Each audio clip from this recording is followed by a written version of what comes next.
Home na tayo.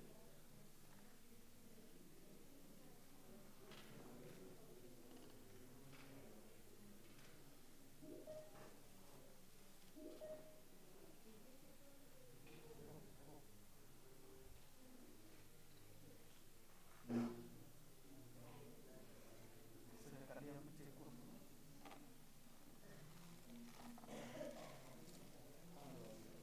Kali itu dua. Terkotor dah. Mari. Sekolah. Sini terus. Hai.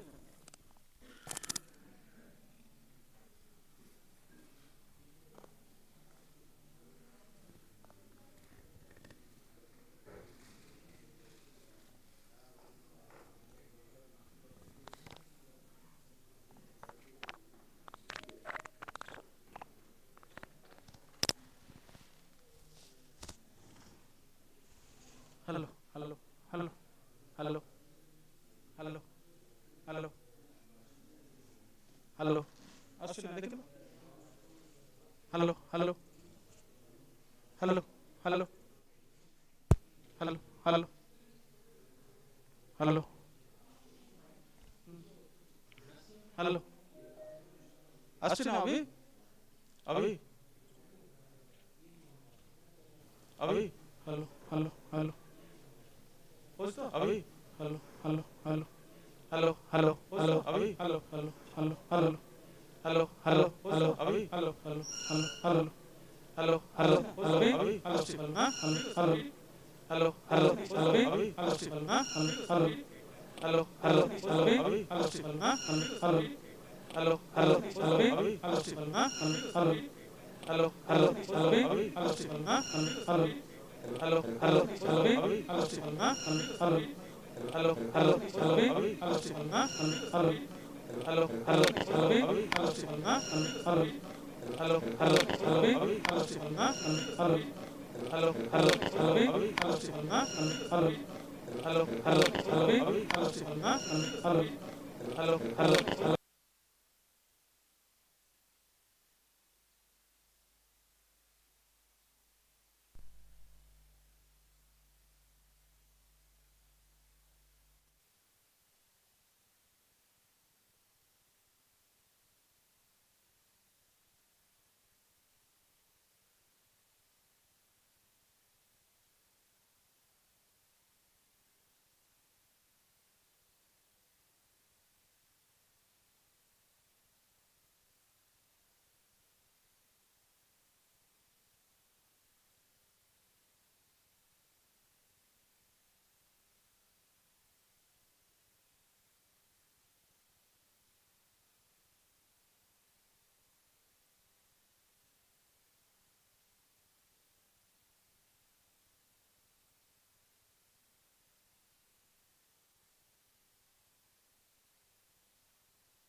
विद्यानां नरस्य रूपं विदुस्मितं च मधुरभाषितं यस्य तु विद्या न अस्ति वनरः तन्समः. That means education is the true beauty of a person expressed through a sweet smile and polite speech. Without education, one is akin to a beast. A very warm welcome to each and everyone present over here, to respected dignitaries, to all the audience over present here, and all the online virtual candidates and faculties present in the platform. Uh, it gives an immense pleasure to welcome you all to the two-week workshop on quantum computing, circuits algorithm, and machine learning, organized by Department of Computer Science and Engineering. I extend a warm welcome to our esteemed guest, Professor K. Uma Maheshwar Rao, sir, Director NIT Rourkela. Professor Rohan Diman, sir, Registrar NIT Rourkela. Professor S. K. Pratihar, sir, Dean Shri Rourkela. And Professor B. D. Sahu, sir, HOD Computer Science. And Professor Shampad Mukherjee, sir, Head of Computer Science Department. And all the faculty members, organizers, and participants who have joined us in person and virtually for this event. Now, I would like to call our organizer to please felicitate our esteemed guest. First, we'll be giving bouquet and tilak to our director, sir, Professor K. Uma Maheshwar Rao, sir. Please, a round of applause, please.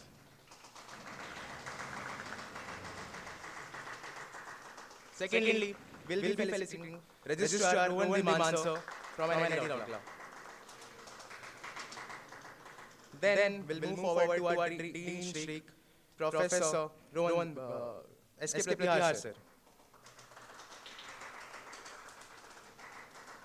Now we'll be doing with Chief Guest, Dr. Abhiraj Srivastava, sir.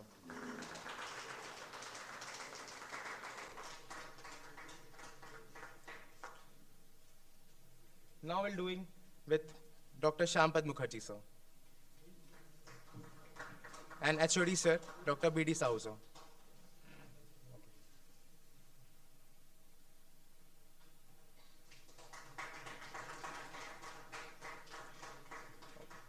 Thank you so much, all the organizers and dignitaries. Okay. Now we'll move forward for the lighting the lamp ceremony to mark this auspicious beginning of this workshop. So I'll request all our dignitaries to please come forward and enlighten the diya. And I'll request the organizers to kindly help.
of applause, please.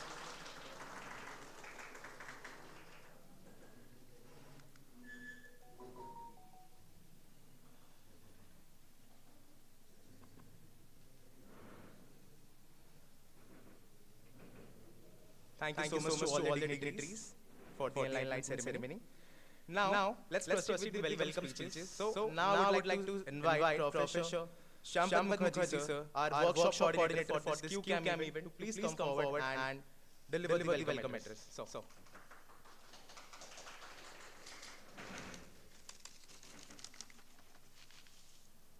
Good morning, all. So, on behalf of the Department of Computer Science and Engineering and the organizing committee of this two-week workshop on quantum computing, circuits, algorithm, and machine learning, we welcome you all to this course. This is a Spark-sponsored project, Ministry of Education. Respected Honorable Director, Professor K. Umamasra Rao, respected Registrar, Professor Rohan Dhiman, respected Dean Strick, Professor S.K. Patihar, Chief Guest of the program, Professor Raviraj Srivastava from Arizona State University, our beloved HOD, Professor Vibhudatta Sahu, other dignitaries, my dear faculty members, my dear students, and offline and online participants, a very warm welcome to all of you here in this course. Let me take this opportunity to introduce Professor Raviraj Srivastava. Raviraj Srivastava is a full professor in the School of Computing and Augmented Intelligence at Arizona State University, where he established and heads the Make Programming Simple Lab. He earned his PhD in Computer Science and Engineering from University of California, Irvine in 2006, his MS in 2002, and his bachelor's degree in Computer Science and Engineering from Indian Institute of Technology, Delhi in 1999. He has authored many books and published in prestigious journals and conferences. Professor Srivastava is one of our collaborators of this Spark project, under which actually we are conducting this workshop. On behalf of the Department of Computer Science and Engineering, I welcome you, sir. I also want to mention that Professor Aviral is accompanied by his scholar, Mr. Binayak Sharma. I extend my warm welcome to Binayak as well. Binayak, please stand up. This is Binayak. Thank you. Additionally, I would like to acknowledge another collaborator, Professor Arunabha Sen from Arizona State University, who will be visiting NIT Rourkela during June-July 2025. Under this Spark project, we are currently working on 2 patents and a monograph. I am delighted to announce that nearly 130 participants have registered for this workshop, out of which we are able to accommodate 50 offline participants here. It is a matter of pride that participants are from IIT Kanpur, IIT Kharagpur, IIT Guwahati, IIT Indore, IIT Jodhpur, and various NITs and central universities. Along with Professor Srivastava, we are privileged to have experts from industries and academics. Some of our distinguished speakers for this workshop are Dr. L.V. Subramaniam, IBM Quantum India Lead, who is associated with Quantum Mission India. Professor Arun Kumar Poti is a senior quantum scientist at TCG Crest, Kolkata. Professor Apurva Patel from IIC Bangalore, Professor Raman Chakraborty from University of Kolkata, Dr. Manish Madani, Principal Solution Architect, Lead, NVIDIA, Dr. Ritajit Majumdar, IBM Indian Research Scientist, Dr. Mustafiz Rahman Laskar, Lead IBM Indian Research Scientist, Amit Saha, INRIA France, Dr. Soikot Basu, Research Lead, LTI Mindtree. During this workshop, Professor Raviraj Srivastava will conduct sessions on quantum computing, and other experts will deliver talks on various research topics related to quantum computing and advancements in research in India. With this, I welcome you all once again and look forward to the successful completion of this workshop. Thank you.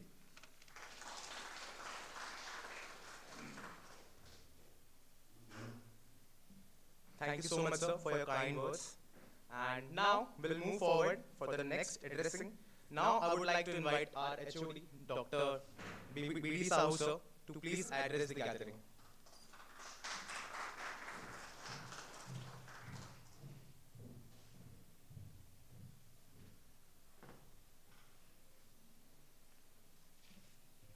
Very good morning. Respected Director NIT Rourkela, Professor K. Rao, respected Registrar, Professor Rohan Diwan, respected Dean Srik, Sudesh Kumar Pratiyar, and respected our chief guest and the WhatsApp, who is energized with his expertise, Professor Abhilal Srivastava from Madhya State University. So good morning, ladies and gentlemen, distinguished guests, respected faculty members, and my dear participants, online and offline. So it's my privilege to welcome you to all to the 2-week workshop on quantum computing. For me, when I was a student in 89, I heard the quantum computing and I read a book chapter written by, the edited volume is Computer Architecture by Professor Stone. And I lucky to deliver one seminar which is asked by my teacher to deliver on quantum computing. Then there is a gap. Now, I would like to share something how the government is doing, and Government of India or Union Government launched the National Quantum Mission approved by the Union Cabinet on April 19, 2023. And under the National Quantum Mission, there is more than 6,000 crore is allocated for development of quantum computer and research.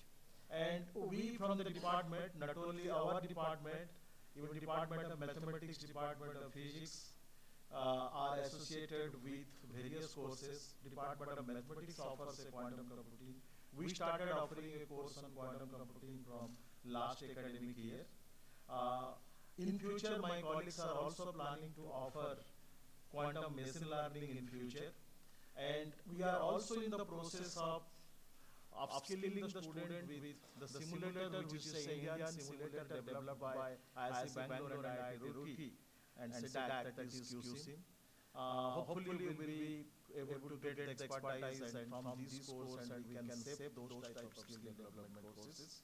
And however, the research opportunities there, yes, few of our professors are also ready to take the scholars on this domain. And the department supports for such initiative which started in the cutting-edge technology. What I wish, once my faculty colleagues are involved with this workshop, will definitely benefit and will try to deliver more in terms of the certain courses, workshop, and the full course in the department. So I extend my heartful gratitude to my organizing team, guest speakers, and collaborators whose tireless efforts are going to make this workshop successful.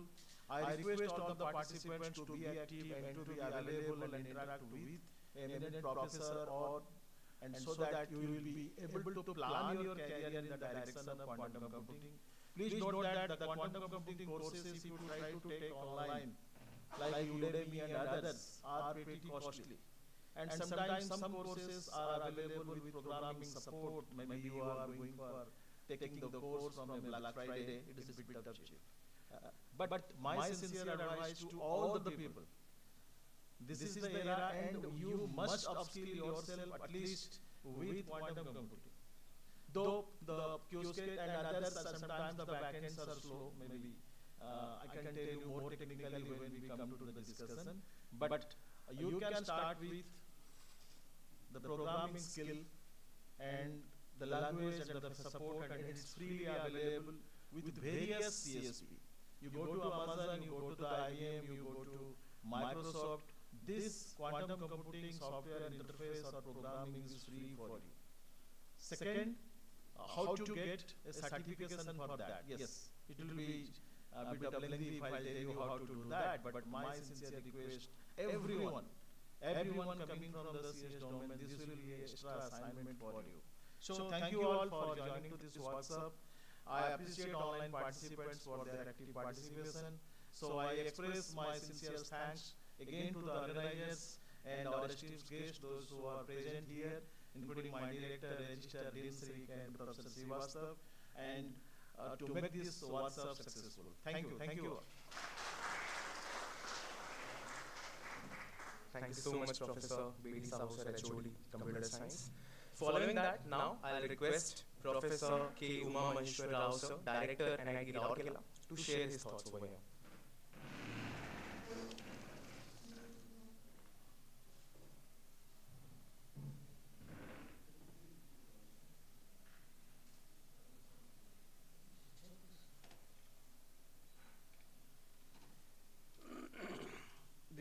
distinguished dignitaries on us, we have the chief guest of today's morning function. That is 2 weeks workshop on hybrid mode, that is quantum computing, circuits, algorithm and machine learning.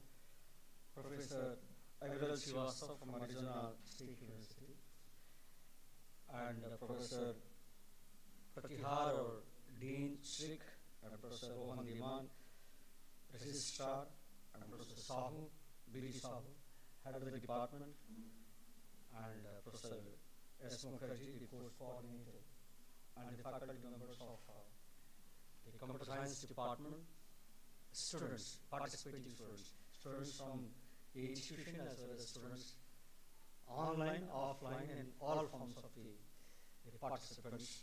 A very good morning to all of you. It gives me immense pleasure to be present here in this semester, first time. Professor B.D. Sahu and Mukherjee. Some departments are organizing 2, 3, 4 courses, whereas the computer science department, somehow there is silence. And that silence is broken with this 2 weeks program on quantum computing. I think Professor B.D. Sahu has already stated the importance of this quantum computing as well as the circuits, algorithms and machine learning. Somewhere here, I know I'm not addressing my students. If it is my students of computer science department, then I would have had a different agenda. But then there are various participants across the country. Nevertheless, what I want to say is that we have already entered into a digital era where nanosecond is also becoming a long time of waiting. Nanosecond is also becoming a long waiting time. It's not that you are waiting for 1 month to get a reply to your letter to any foreign university, or 3 months sometimes it happens when you are applying. During our time when you are applying, we used to take more than 6 months for just correspondence. From there, I am still a faculty member. I have experienced that timeline to now where people are counting on 10 minutes delivery today. Instant gratification today. Just above, we had a gathering of our alumni at Bangalore, and then what I realized from various startup companies is that more than 10 minutes is one age gap. One age gap is 10 minutes. That means I wanted to have pizza. If it is not delivered by Swiggy or Bilkit or what is the other one which they were using it, and then Zomato's, right? If it is not delivered less than 10 minutes and you can deny the acceptance of the product that is delivered to you. You are in that fastest era that ever has happened amongst us. The reason why I am saying is that there are people belonging to my generation where one letter takes 3 months, a reply to that letter, 3 months. 2, 10 minutes is also a long time. Right? Having said this one, what I am telling is that whether you are from IIT's computer science department or NIT computer science department or MIT computer science department, Stanford or Berkeley or whichever, whatever, degree is not the greatest importance now in the present time. It is your skill. It is your skill that is the most important one. Somewhere I am hearing, reading in papers also, students have given up updating their computing or this knowledge. Right? There is a quantum jump in the way in which things are happening, and where we do not want to get ready for tomorrow, where artificial intelligence and machine learning, quantum computing, and then the scenario of algorithm is going to really change in next day, tomorrow. I don't know what is there tomorrow. In that scenario, because You have defined nanosecond is a long time. For me, what is going to happen tomorrow is 24 hours. A lot can happen. In that, where are you? In that big canvas, where are you? If you are spending your time in Netflix, seeing movies up to 3 o'clock, come and sit in the classroom, winking, come and sit in the classrooms, sleeping, and then what are you going to gain? Are you going to gain something, or are you going to lose something? This is a question or a debate which you have got to make to yourself. A teacher is not going to stand here and then tell you, please wake up and then listen to or take the instruction. No. That wake up call, getting ready, running is all that you have got to do it. Alright? Companies are not really having the same patience which when they were coming here a decade ago to listen to you. They want action from you. A consistency in your actions and your ability to deliver. Deliver in 10 minutes time. And if you are not skilled, you may say that I am 9.98 pointer, CGPA 9.98. Then the company will say, so what? So what when you do not know the basics of the algorithms or whatever? Right? Please remember this. I am not really giving you any caution. I am not making any threatening call. I am not really warning you, whatever. I am just only reminding you that when you are using the smartest phone, that is the machine, which is smart. Don't let that smart machine become smarter than you and then make you absolutely a useless slave. Right? The call is yours. Professor B.D. Sahu has stated that now he will be preparing the students for tomorrow, but then that tomorrow means 24 hours. A lot can change. By the time he is setting up his syllabus to teach you, the syllabus has changed. Because of 24 hours. We are in that era. Okay? We are in that era. And people are not really absolutely blind, deaf, and then dumb. All around us. There is a difference of technological difference of 70 years between India and China. Right? Even in any field of engineering, science and medicine, 7 decades of difference is there. Just imagine that. If you are happy with the Zomatos and pizzas, sit at home in your rooms and watch all sorts of weird movies up to 4 o'clock in the morning and then come to the class and sleep in the class.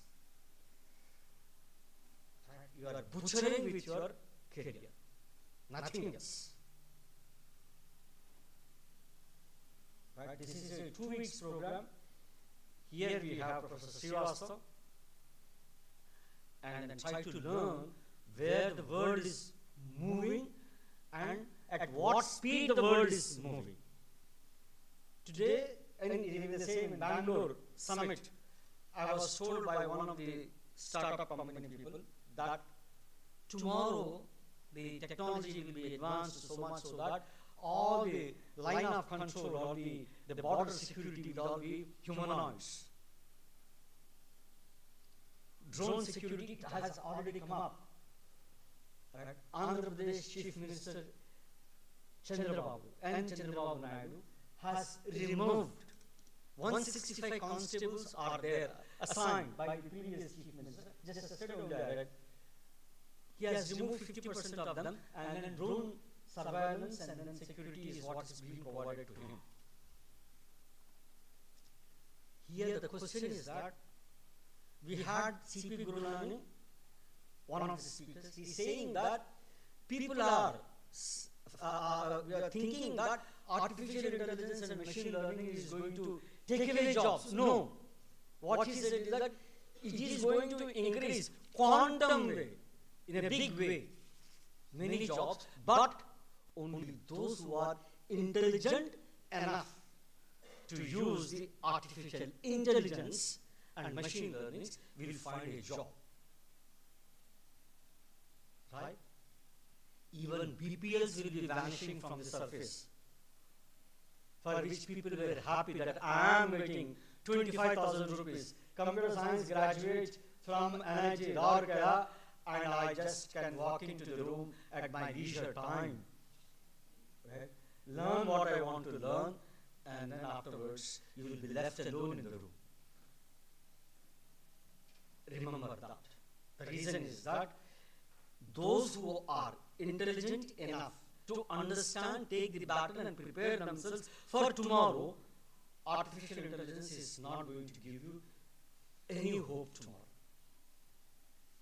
Okay? The routine, mundane, clerical, data acquisition, data entry jobs will just vanish.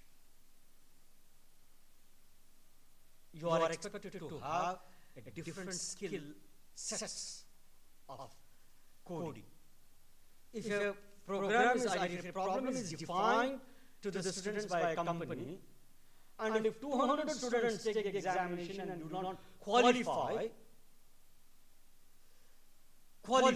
even, it only indicates a quantum failure of the entire system.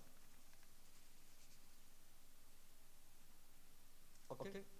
I think if you let me speak, I speak so many things because there is an anguish in me today. The reason is that 6th class, my dear boys and girls here, from 6th class on, you have been preparing to JEE. Yes or no? You have sacrificed your complete बचपना तो छोड़ ही दिए है. बचपना होता क्या है आपको अंदाजा भी नहीं. बचपना का जो शरारत भूल गए, शिकायतें भूल गए. ये सब भूल करके अपने आप को दांव पर रख करके जेईई क्लियर करके यहाँ आने के बाद पूरा छोड़ दिए. क्या हासिल किया करके आपने छोड़ दिया? शुरुआत ही नहीं किया, शुरुआत करने से पहले छोड़ दिए.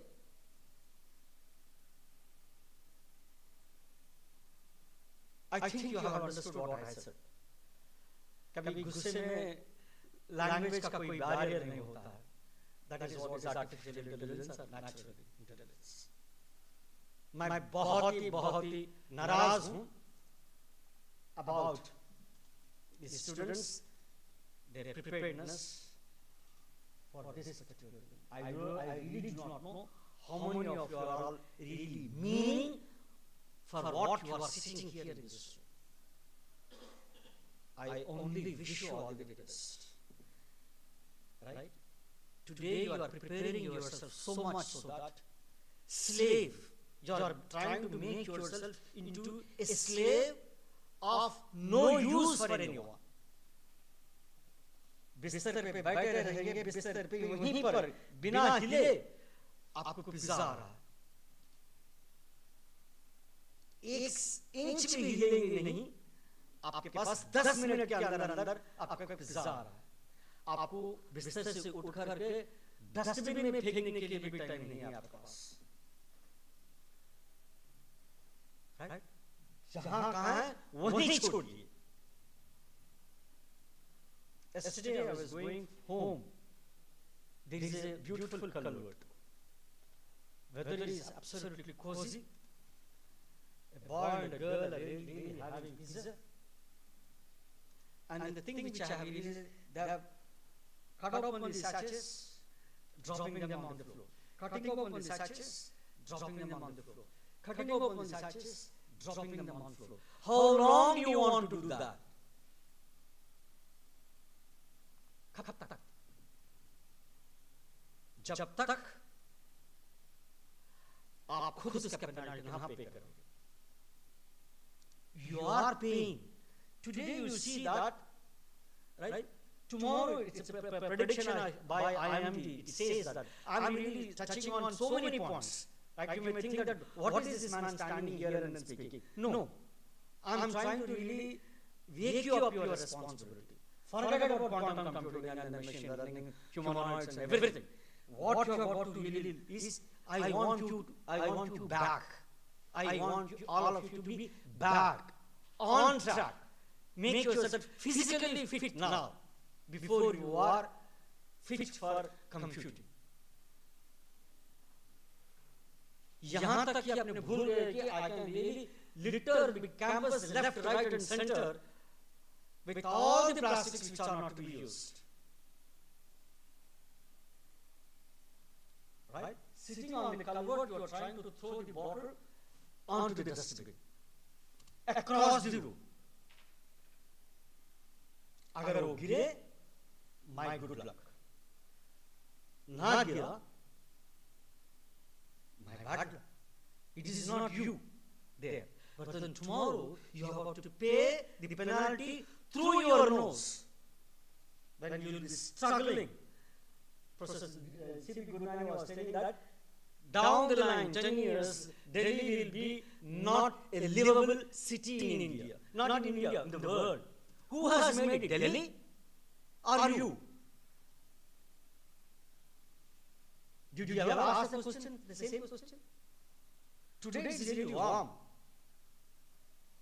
Today is so warm, December, mid-Christmas time, it should have been at Rourkela, it should have been a single digit. It's warm down. Right? वो दूर नहीं, वो भी आपके साथ ही 10 minutes के पीछे है. बर्बादी का टाइम 10 minutes है.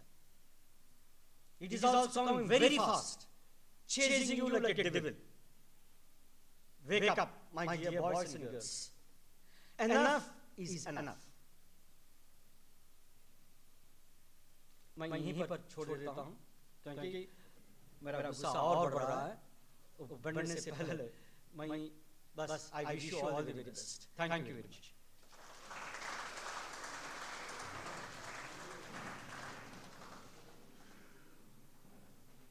Thank you so much, sir, for your inspiring words. Now, moving forward, now I would like to invite our registrar, sir, to please come forward and say a few words.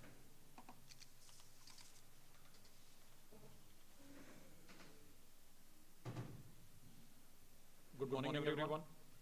Dignitaries sitting up front, Honorable Director NIT Rourkela, Professor K. Umameshwar Rao, our chief guest who has come all the way from Arizona State University, Professor Srivastav, Professor Pratihar, Dean Sponsored Research, Industrial Consultancy and Continuing Education, Head of the Department, Professor B.D. Sahu, Program Coordinator for this 2-week workshop on quantum computing, Professor Mukherjee, all the faculty colleagues from the department, all the participants and all the invited guests who are joining online and also in offline mode. Ladies and gentlemen, so I'm really happy to be part of this inaugural ceremony. But like what Professor Rao has already told, we were in Bangalore a couple of days back where we had our global alumni meet. And in that meet, Professor Rao has already told one of our proud alumnus who was former MD and also CEO of Tech Mahindra, Mr. C.P. Gurnani was there. And then we had a long word with him and he also addressed all the audience. And there was one proposal which was laid down and it was to set up, quantum computing lab. And that was one of the mandate which was given to the institute also. And I think so our alumni team will be back today. And then we will also be in that particular process that how we can do further as far as setting up of this quantum computing lab is concerned. And whether it is with the help of alumni or maybe from the institute, that we will see. But I was also discussing with Professor Mukherjee and he told after coming, after he joined us in this department.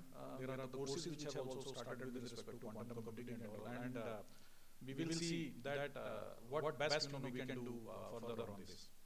And when we were kids at that time, the question was that you have to learn, you have to understand to make a living.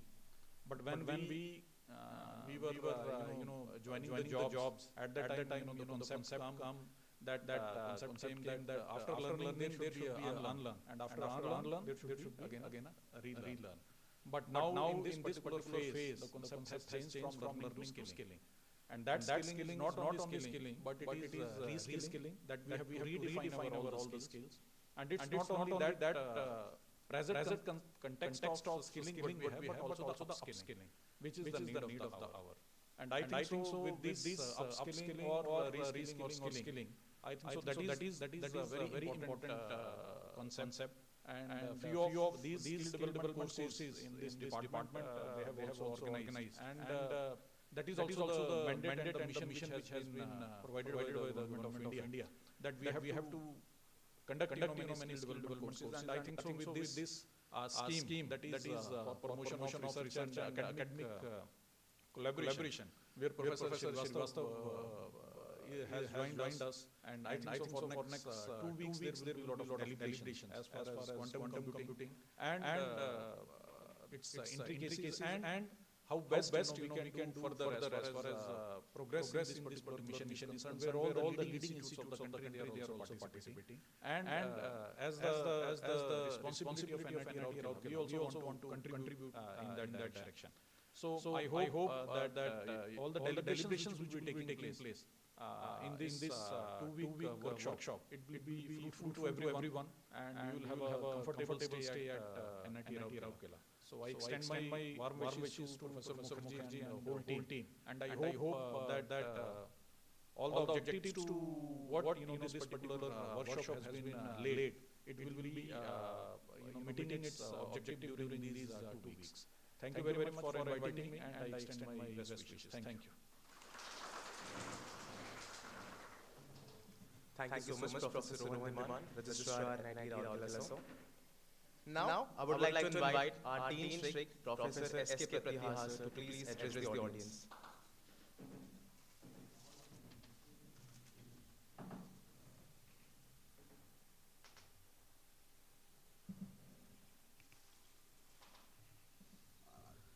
Respected guests of the dais, Professor K. Umasharao, Director of our Institute, Professor Srivastav, he is the collaborator of this SPARK program. He came from Haryana State University to join us in this workshop. Professor V.D. Shah, Head of the Department, Registrar Rohan Diman sir, and Professor Shambhav Mukherjee, Coordinator of this program. This program is especially on the SPARK scheme of our ministry, where we have participated in this program. This is in the second phase. In the first phase also we have 2 different programs within our institute. And this third phase we have only one with the computer science and engineering.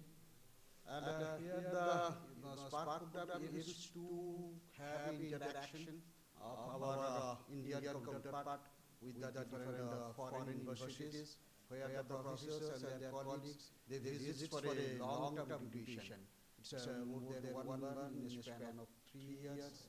And they collaborate with the departments, especially linking, internal linking project with the ministry. And this project we have participated in long, and we will participate in the future also. But in this program, this is the computing, quantum computing, as our director and the other coordinators and the departments already explained, that in this today's era, where we are progressing very rapidly, the quantum computing and the change which is coming out in the world is very rapid, and we have to update ourselves with the knowledge and the skill, mostly the skill, which we can achieve to cope with the changes which is occurring across the globe. So with this initiative, this program is organized. This is basically all the terms, this is quantum computing, circuit algorithms, and machine learning. They are agglomerated together, which will address the advanced field in quantum computing. And I hope by this workshop of 15 days, you will be able to enrich your skill with the different aspects. It will start from the fundamentals to the advanced techniques and tools which is available in this area. And with some on-hand experiment and experimentation in the lab, where you will be exposed to different real-time problems and how you will be able to solve this type of problems in real life. So some type of exposures you will be getting by the 15 days. And whatever you will get within this time, you will definitely learn something, and you will again forget also something. But I will expect that this participant who are here, they will be learning these skills, develop the relationship with the experts who will be delivering the talks during these 15 days, where different leaders in this field will be speaking to you, will be giving you different type of tools and techniques, advanced knowledge in this field. You will build up a relationship with them by these 15 days, and you will carry on this relationship, carry forward this relationship for your future development. Finally, I will congratulate this team, Shamadhan Mukherjee and his team, who has worked hard to make this initiative to a reality. They have been working for a couple of days for this to happen at NIT Rourkela. So I congratulate them for their efforts which they have given to make this success. So with this, I thank you all to be here, and I hope that when you will be back, you will have some memories with you, which will be created by these 15 days of workshop. Thank you all. Thank you so much, sir, for your kind words. Now, finally, with great immense and pleasure, I heartily welcome our chief guest, Professor Abhiral Srivastava, sir, to please come forward and share his thoughts over here.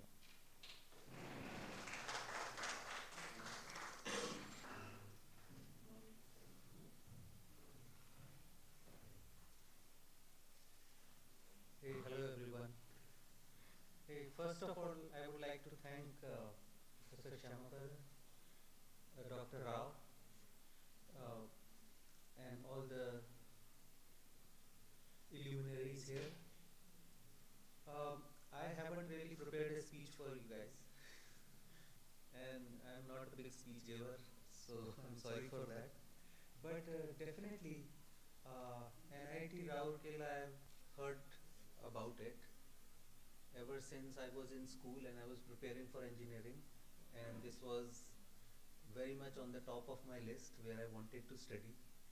So finally, this is the first time I'm visiting NIT Rourkela, and it is such a beautiful campus. I mean, the trees outside this building are so beautiful. There are 3 big trees, amazing trees. I was just floored by those trees. This kind of greenery, I mean, is very rare.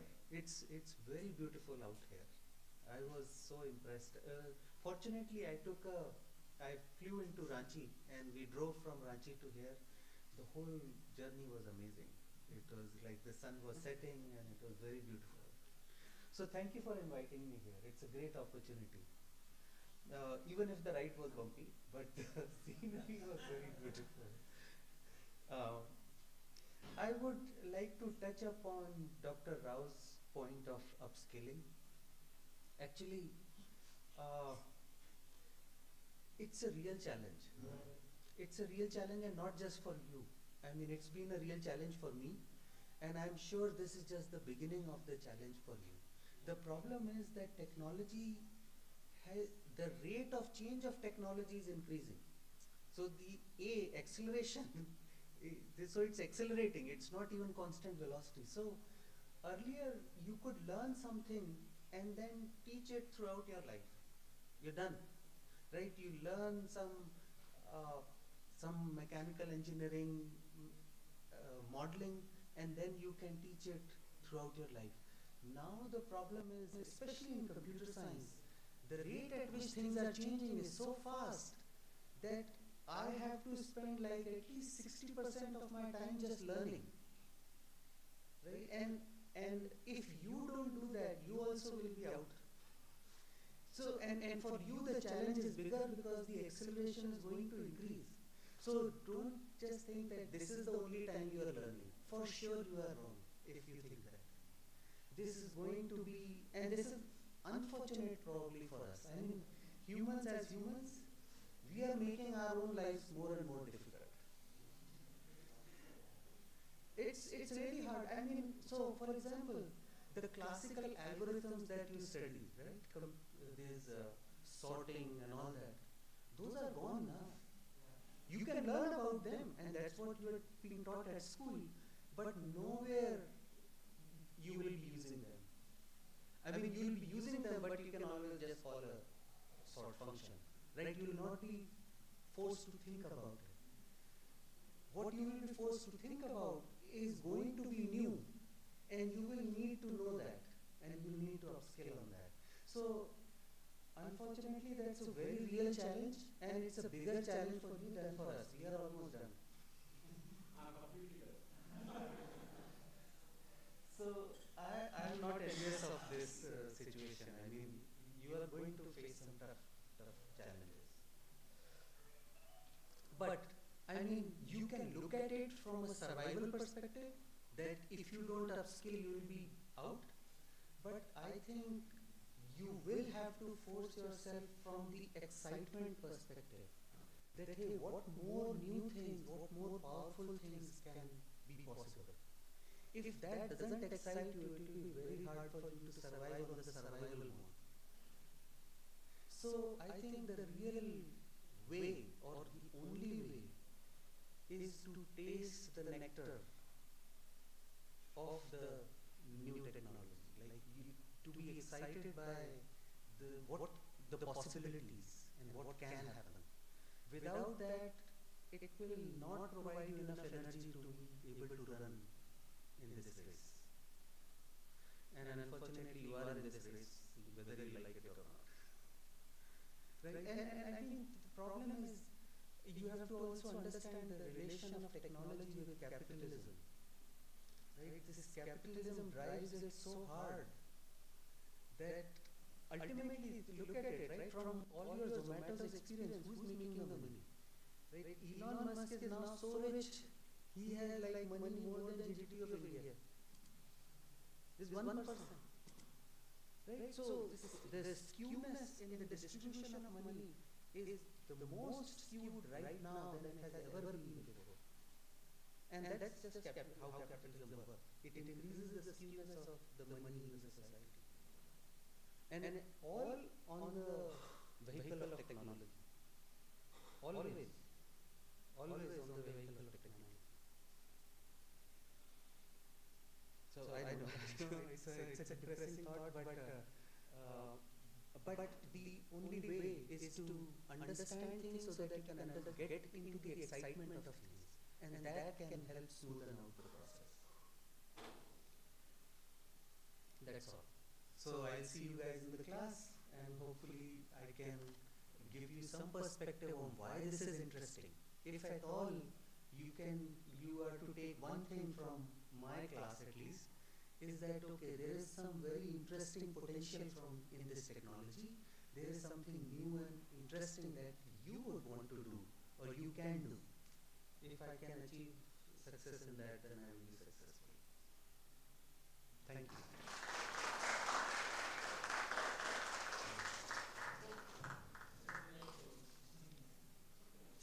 Thank you so much, sir, for really great words. Now we'll move forward to the felicitation part to our respected dignitaries for a gesture of respect and appreciation.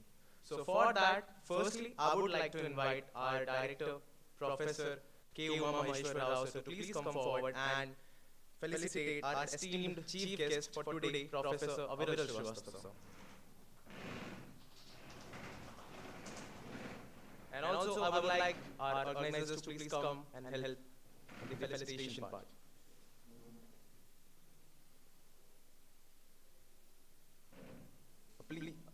Round of applause, please.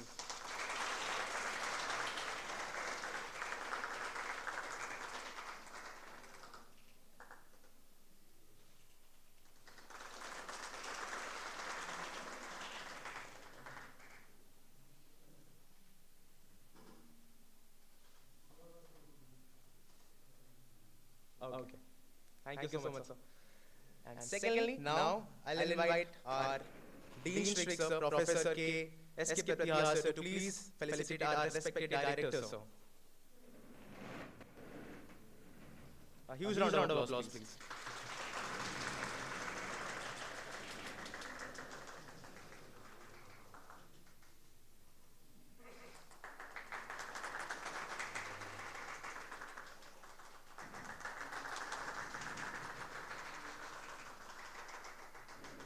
Thank you so much, sir. Now, following this, Professor S. K. Pratihar, sir, will now felicitate our registrar, sir.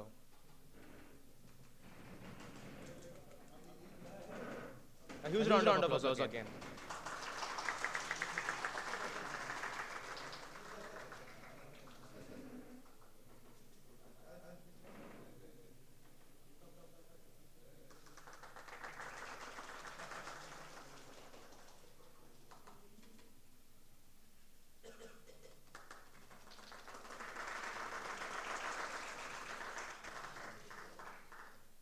Thank you so much, sir. Now, following this, I'll request Professor Shampad Mukherjee, sir, to kindly felicitate our HOD, Professor B.D. Sahu, sir. Okay. Now, following this, before this, I'll request our HOD, sir, to please come forward and felicitate our Dean Strict. S.K. Pratihar, sir. A huge round of applause, please.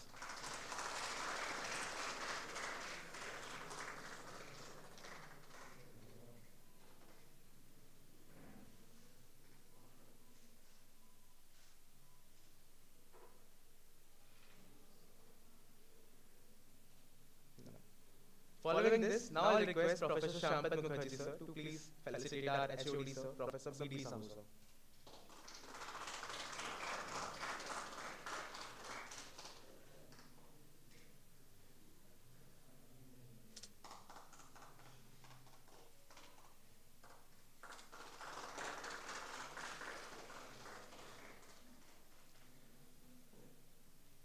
Thank you so much to all the respected dignitaries.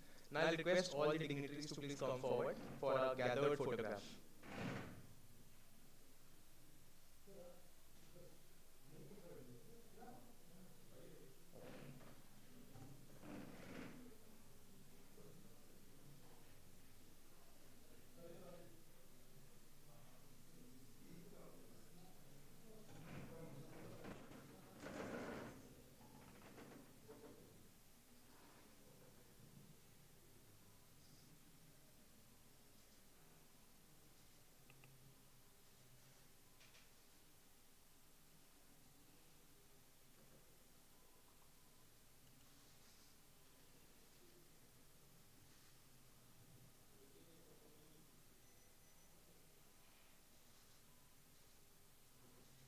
Thank you so much for the photographs. No. Thank you so much to all the dignitaries for the kind words and inspiring sessions. Now, ladies and gentlemen, we'll have a 15-minute tea break. The tea and snacks have been arranged outside, and for dignitaries, tea and snacks will be served on their tables. Kindly, please be seated. And for the participants in the audience, the snacks and teas are arranged outside the conference hall.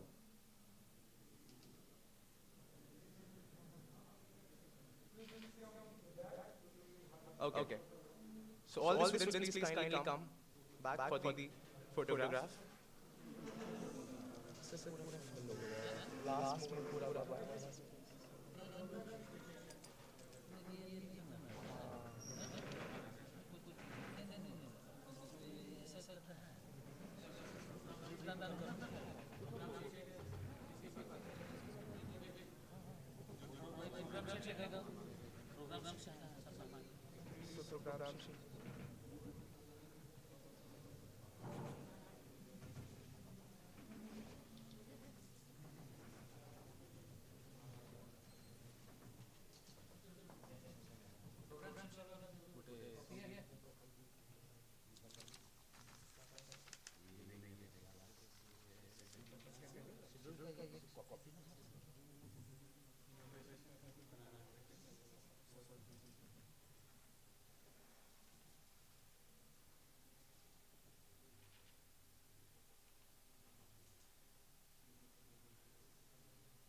Okay, so welcome back after the inaugural of this 2 weeks faculty development workshop on quantum computing, circuits, algorithm, and machine learning. So today we are having our chief guest, Professor Rourkela Srivastava. So you know this course will go on for next 10 days, okay, and there will be rigorous sessions by Professor Rourkela Srivastava. At the same time, we are having experts from academia and industries. Okay, that already we have already mentioned in the inaugural session. So I just invite Professor Rourkela Srivastava. Please start your session. So he'll be giving an introduction on this quantum computing. Okay, and then he will go deeper gradually. So please, Professor, I request you to start your first session. If you have any PPT kind of thing, or what way you will start? Okay. So during the lecture, if you are having any kind of query, you just, I'm addressing the online participants. You can raise your hand on team, okay, and that will be addressed later on after the completion of this session. And from the offline participants, if you are having query, you can directly ask if Professor allows you.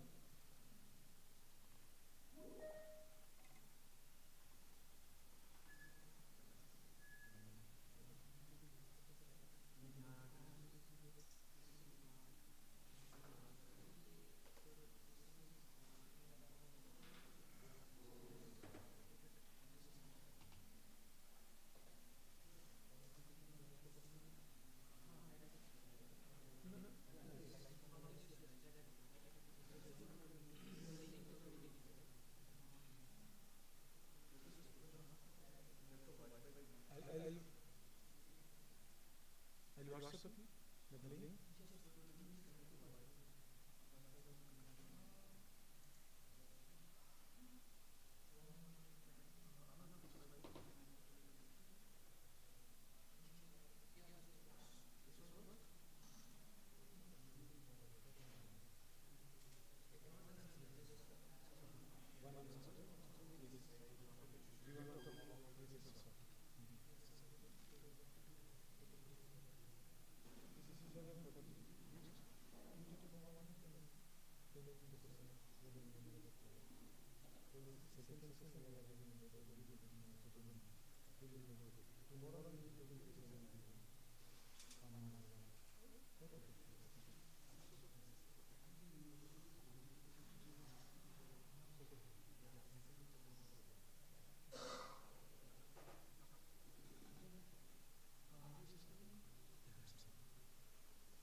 working? Not working, right? Now it's working? Really? I still hear the same thing. It is working. Okay, good. I mean, while we are setting up, let's just get started with some introductions because I want to know you guys, like, who are you and where are you from, at what level you guys are.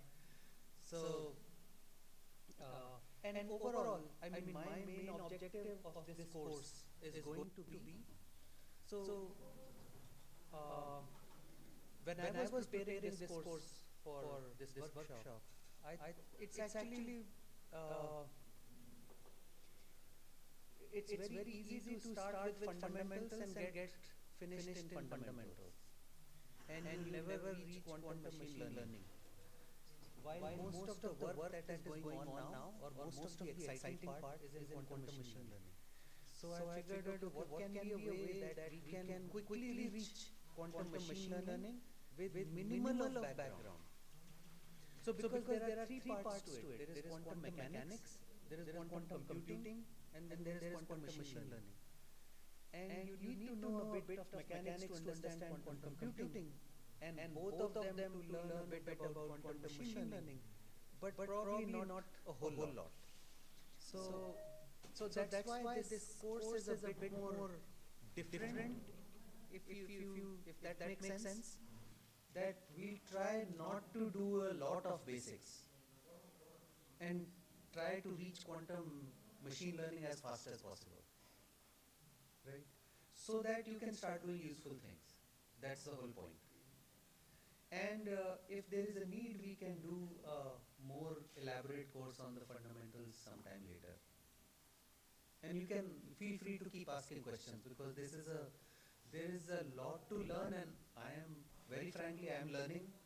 I just started learning this 5 years ago, maybe, or less than 5 years ago. He started learning this less than 3 years ago, but he's a fast learner, so he's very good.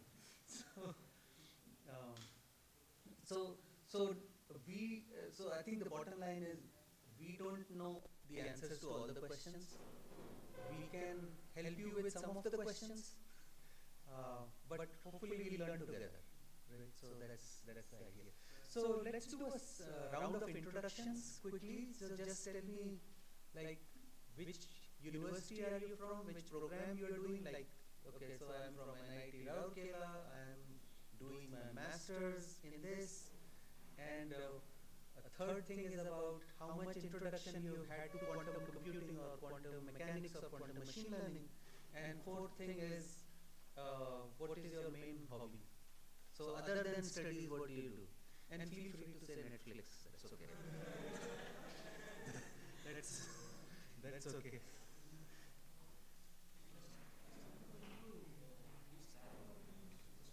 So can we start? Yeah.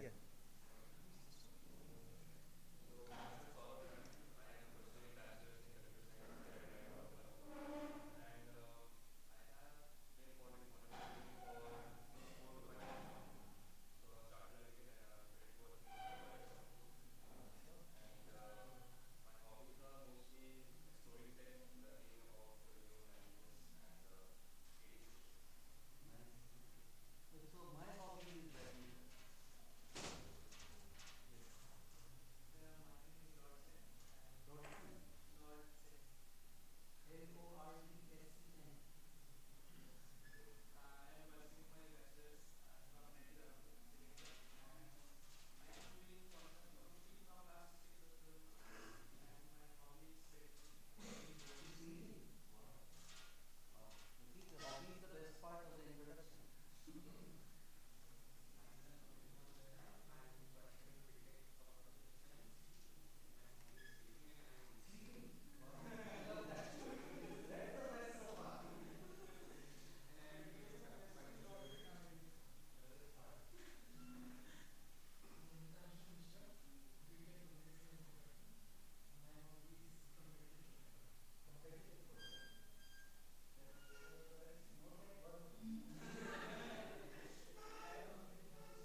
I still need this?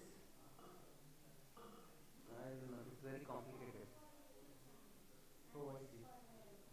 So I should put both of them on. Not even K-pop stars do this. Seems complicated.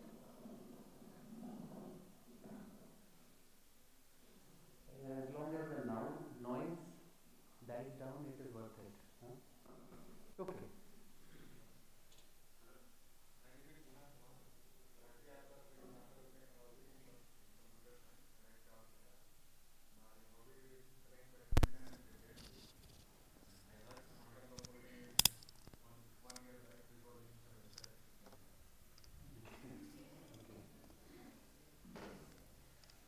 Very good morning, sir. So, I'm Ratish Raja. I'm currently on our CRS student training officer. I'm seeing that you're the national circus for cricket in CSA. So, my hobbies are cricket and sometimes listening music also.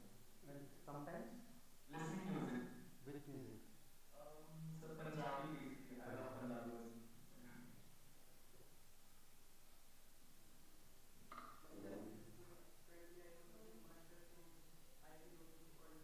IIT Jodhpur.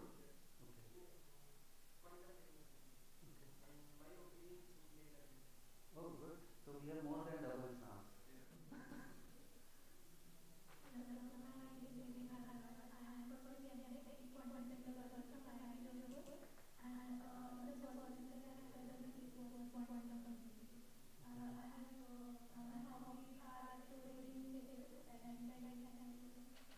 Nice. So what part are you doing in quantum technology? Is it more electrical engineering, more physics side, or more theory side? More physics. Jyoti Jyoti Smita. IISC. IISC. Jodhpur. Shivpur. Okay.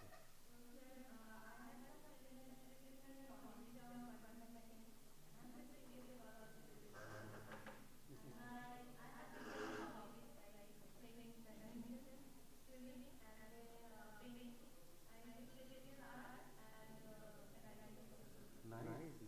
Multi-talented. That's amazing. I can't hear you. Yeah.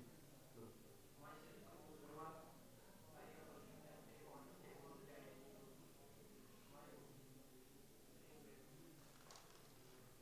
Good.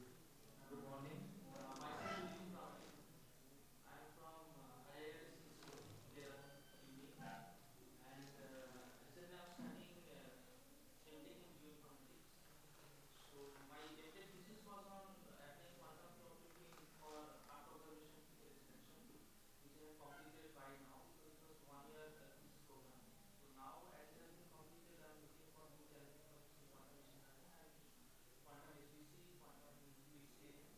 These things are which I'm exposed to some as well a little bit, not that much. So these two are mainly interested in one. Okay. And my hobbies are cooking. Cooking. What do you like cooking? Mostly Bengali foods and Bengali. Arabic foods. Very special. I think we missed one person here. She just came in. Can you pass the mic?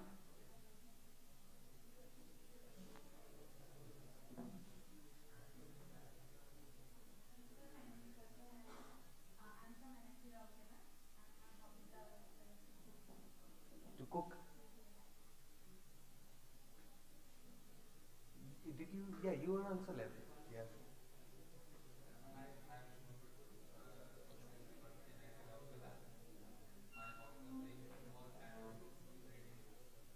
Reading books.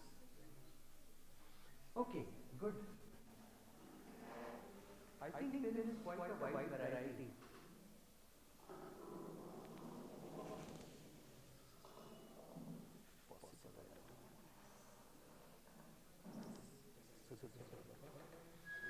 Okay. Now it's on. Okay, I'm glad you guys came forward.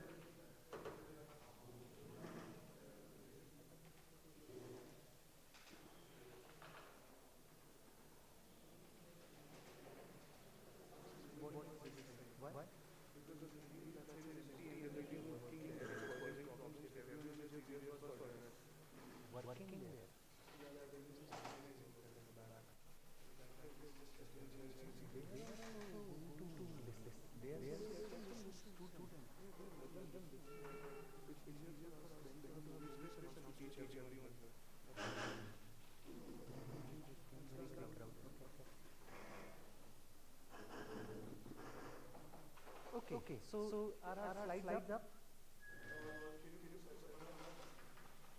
Okay, so as I said, we have designed this class to be very hands-on.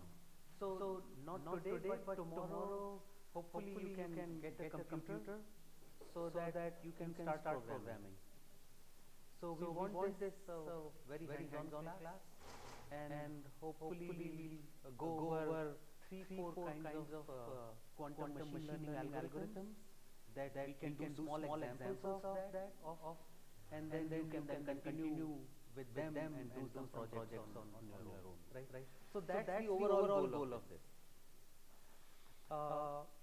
So this is, as I said, it's very focused towards getting you started on QML. That's the point. How we conduct this class is that so this is Vinayak Sharma, and he's a PhD student in my lab. He's just started, it's been 1 year? PhD not even 1 year. Not even But 1 year. the lab has been 2 years now. And so he did masters with me. That took 2 years, including his courses and all. And he submitted a paper based on his work in master's degree, and now he's continuing and doing his PhD. So he's an expert. He and I will learn together, and a lot of times he's the one who's teaching me. So that's the sign of a good student, right? So I don't want students whom I have to teach. I want students who can teach me. Right? That's I'm being selfish. Sorry. Okay. So what we'll do is so he'll take the lead in presenting the slides, and I'll try and summarize or present a different view or a higher level abstraction of the slides. Right? So take the lead. Hey everyone, like Professor Shrestha introduced Vinayak, I'm a PhD student in his lab, and I'm not yet an expert, so I'm just also learning as we go. But I have been spending a lot more time with this. I started my first taste of quantum computing in my second year of BTech, so that's 2018. But then for about 2 years I did nothing in it, and I focused fully on artificial intelligence and machine learning. When I came under Professor Shrestha's guidance, I started. Okay, one second. ठीक है? Okay, perfect. Under Professor Shrestha's guidance, I've learned a lot, and my master's thesis was on quantum machine learning itself. So before we start, just a few things I would like you all to keep in mind as we go through this session. Quantum computing, even though we will be teaching programming, by nature, for those who have been exposed to it before, is an extremely mathematical domain. So for those who are not really used to math before, this might be a steep learning curve, but I'm hoping that we'll be able to properly put forward all the intricacies that are important for QML. The second disclaimer is, again, this is a complex field, so if you have questions, before we move on to a new topic, please do not hesitate to ask. It's better that we spend maybe a little extra time to be very clear on some of the concepts early on that will really be important and very helpful as we move forward. So with that, let's get started. Okay, I think I just take the mouse and steal it. So the first thing understanding is how are we going through this Hitchhiker's Guide to Quantum Computing. The first idea is understanding, of course, what is a qubit, right? We'll approach this both mathematically and try to give you some physical, some intuition to what a qubit really is. Then what is superposition? This is the bread and butter of quantum computing and what makes most of the power of quantum computing. Then qubit notation. I think it's very important because the way we write these quantum states, the way we write these computations can get messy, And some of this notation, unless you've done some level of quantum mechanics before, will be new to you. So it's worth taking some time to really explain out some of the notation. And finally, understanding what is universal gate computing. This is where we start the computation parts. Any questions, any thoughts, anything? Okay. So moving on, we start with some historical background. Quantum computing as a domain is effectively at the intersection of math, physics, and computer science, right? And even though I've put math and computer science there, they are genuinely one and the same as we keep going forward. What is quantum computing? I'm not going to read off from the slide. Here's the take on it, right? So quantum computing is what happens if you think earlier traditional computing, digital computing, is all about flipping bits. It's all about flipping on a voltage threshold. Now, quantum computing is what happens when we rethink this idea and say instead of having my bit be a high voltage or a low voltage, what happens if I tie this idea of a bit to a quantum property like in an electron spin up, spin down? A lot of you are given IJs, you all have studied at some level of quantum mechanics for that. And if you recall, one of the core principles with these electron spin properties is that unless we observe, we don't know what it is. And more importantly, it's not that we don't know, it's that it is both states. And that is a huge role in how quantum computation evolves. So what is quantum computation? The idea of tying what a bit is to a quantum property. And from there we actually build everything else that is, right? We build up the ideas of gates, we build up the ideas of what is even computation, we build up the ideas of how do you make algorithms. So everything comes from the starting point. The second part of quantum computing's historical background is that comic strip there. It's a running joke in the community.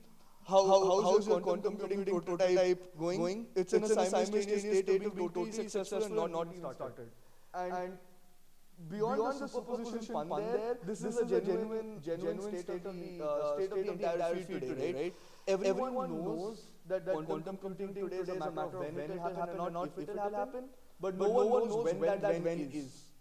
And so let's work together and hopefully make that when come sooner rather than later. Next slide. So okay, with that we get started. What is a qubit? Professor, do you have any notes on the introduction before that? Okay, this is great. Thank you.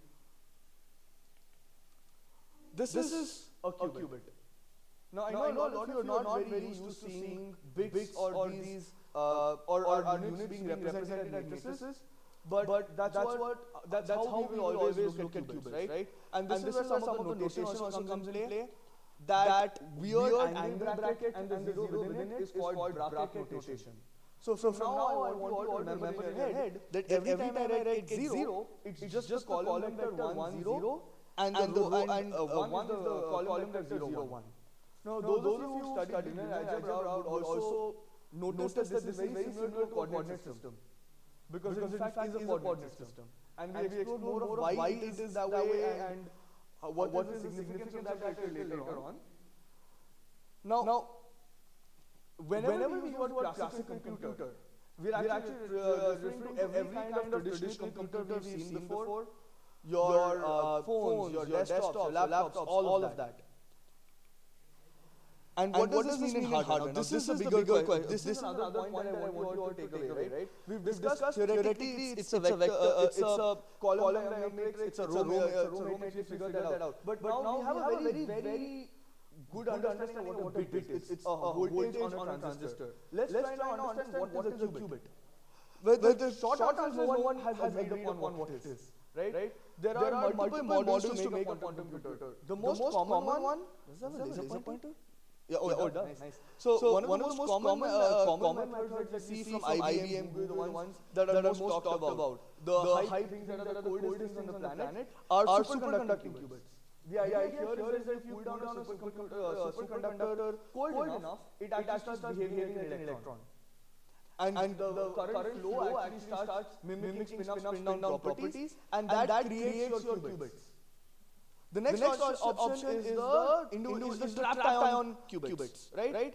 The trapped ion qubits are similar, where now you take a charged particle, you trap it in a crystal matrix, and now that becomes your qubit.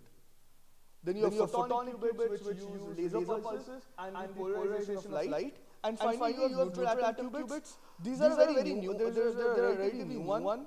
And this is about trapping actual photons in lights. That's why we're calling it neutral atom, no charge. Now, why is any of this important? That's a very fair question to ask. Truth be told, it's not important yet, apart from photonic. Because the choice of this underlying hardware can define a lot of the limitations you have as an algorithm. For example, your superconducting qubits are very common and very easy to make. So you have a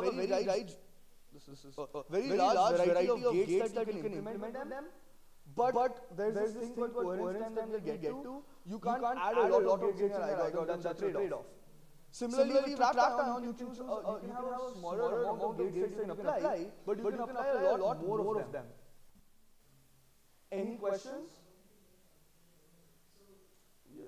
Just to give a, I think you're fine. So just to give another overview of this is that I think at least what I have found is that the best way to learn quantum computing and the quantum processes is as linear algebra. Right? So linear algebra means everything is a vector. Right? That means, so that's what is happening here. The state 0 is represented by this vector 1, 0, which you can also represent on the Cartesian plane or visualize it on the Cartesian plane, right? So 1, 0 is a point which has x coordinate 1 and y coordinate 0, right? And so it is in this direction, unit vector in this direction. And 1 is a unit vector in this direction. Right? So just to make it specific, right? So 1 is this, 0 is this, and 1 is this. So 0, this is equal to 1, 0, and this 1 is equal to 0, 1. Right? So the difference between linear algebra and this quantum computing algebra is that in linear algebra your bits can be either in this state or in this state.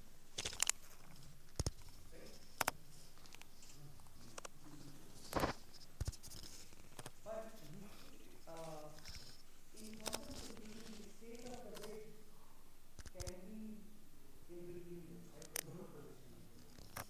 So it has a lot more options where the bit is, right? As opposed to regular.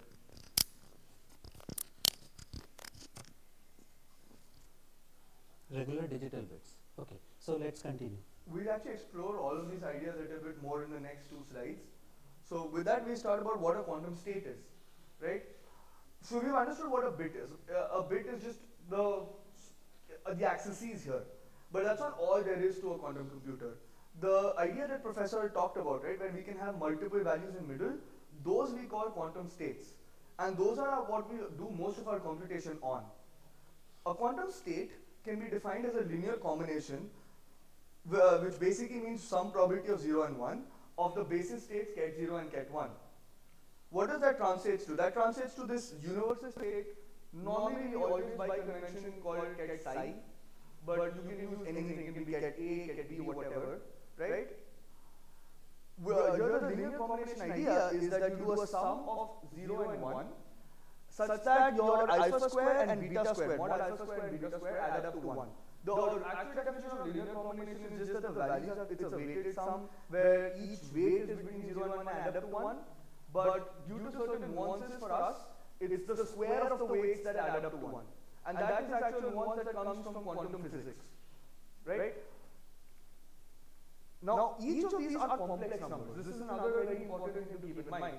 They are not real numbers, they are complex numbers, and this will come in handy because those absolute value operations are now are the value times its conjugate.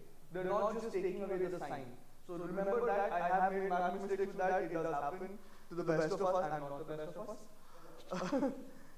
And then finally, this is what I was talking about. They are affected by this quantum property called the bond rule, which means that at any point if I give you a state alpha ket 0 plus beta 1, and I tell you to perform this very special idea called measurement, I should have actually mentioned this earlier, but even though we have these states, the only thing from a quantum computer that we can get out is, once we do this measurement, is either a ket 0 or a ket 1. So you're computing on these superpositions, but what the output gives you is a collapse value, a 0 or a 1.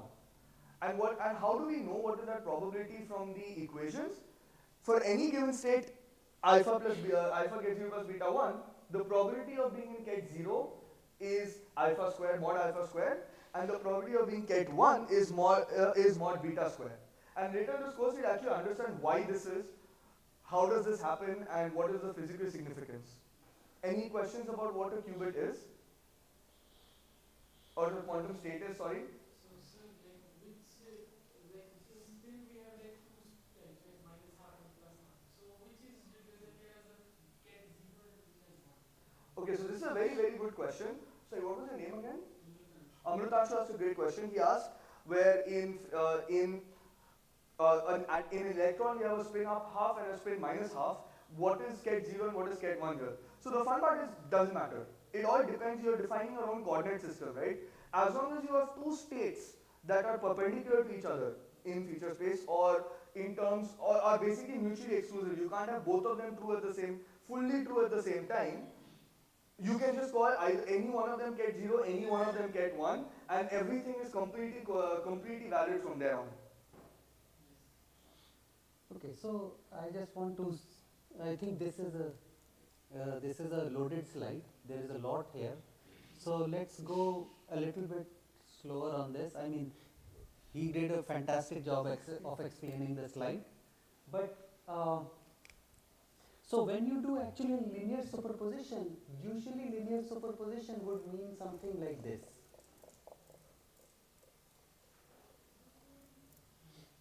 Right, so if you have a linear superposition between 0 and 1, right, you would write it as alpha times 0 plus 1 minus alpha times 1, right? Or in this case, let's do like this.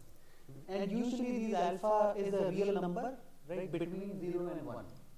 So 0 is less than or equal to alpha is less than or equal to 1.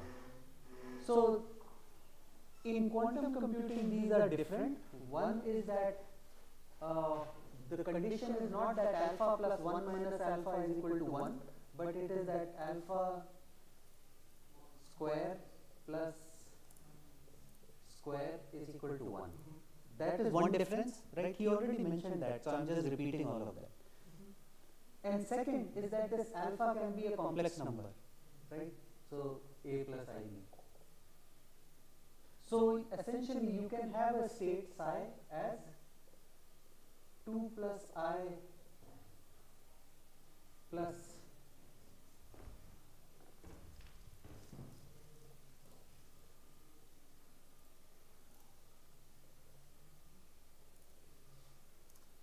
Normalized.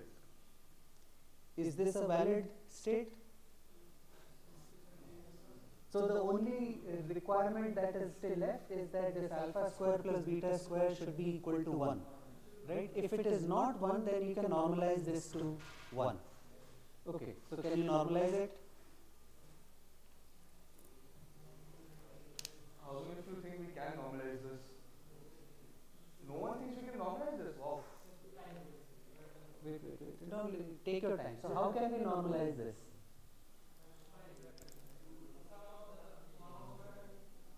Okay, so we have to do this, right? Alpha square plus, actually it is, this is the right notation, but it depends on the book to book, but is equal to 1. And this is actually alpha conjugate times alpha. Okay, so apply this and normalize. If you have difficulty normalizing this, maybe we can do a simpler question first. Should we do a simpler question? No? Yeah. Okay, then normalize this.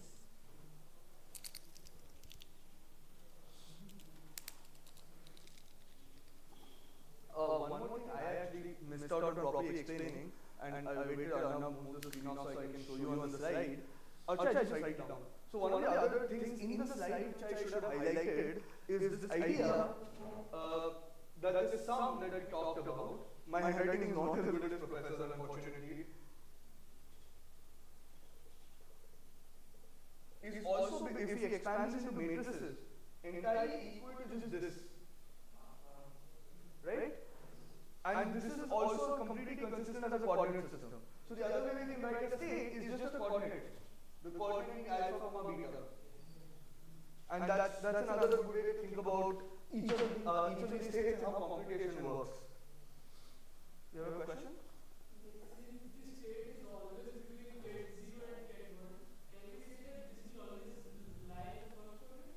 Not necessarily the first quadrant, because you can have negative values, but it will always be a unit circle. And we will see that in the next slide. Right. So just to elaborate on this question, we can also have a completely valid state, which is minus beta. Right? And you would notice that because of that absolute value condition, the minus doesn't really make a difference to normalization at all.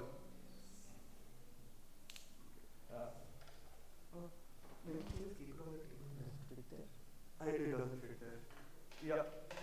And so this was, like I said, already in the slide. I should have highlighted it. It's right here. Coming to the geometric ideas. Wait, we are solving this question. Oh, you're solving it? Yeah. Sorry. Okay. So what is the normalized form for this?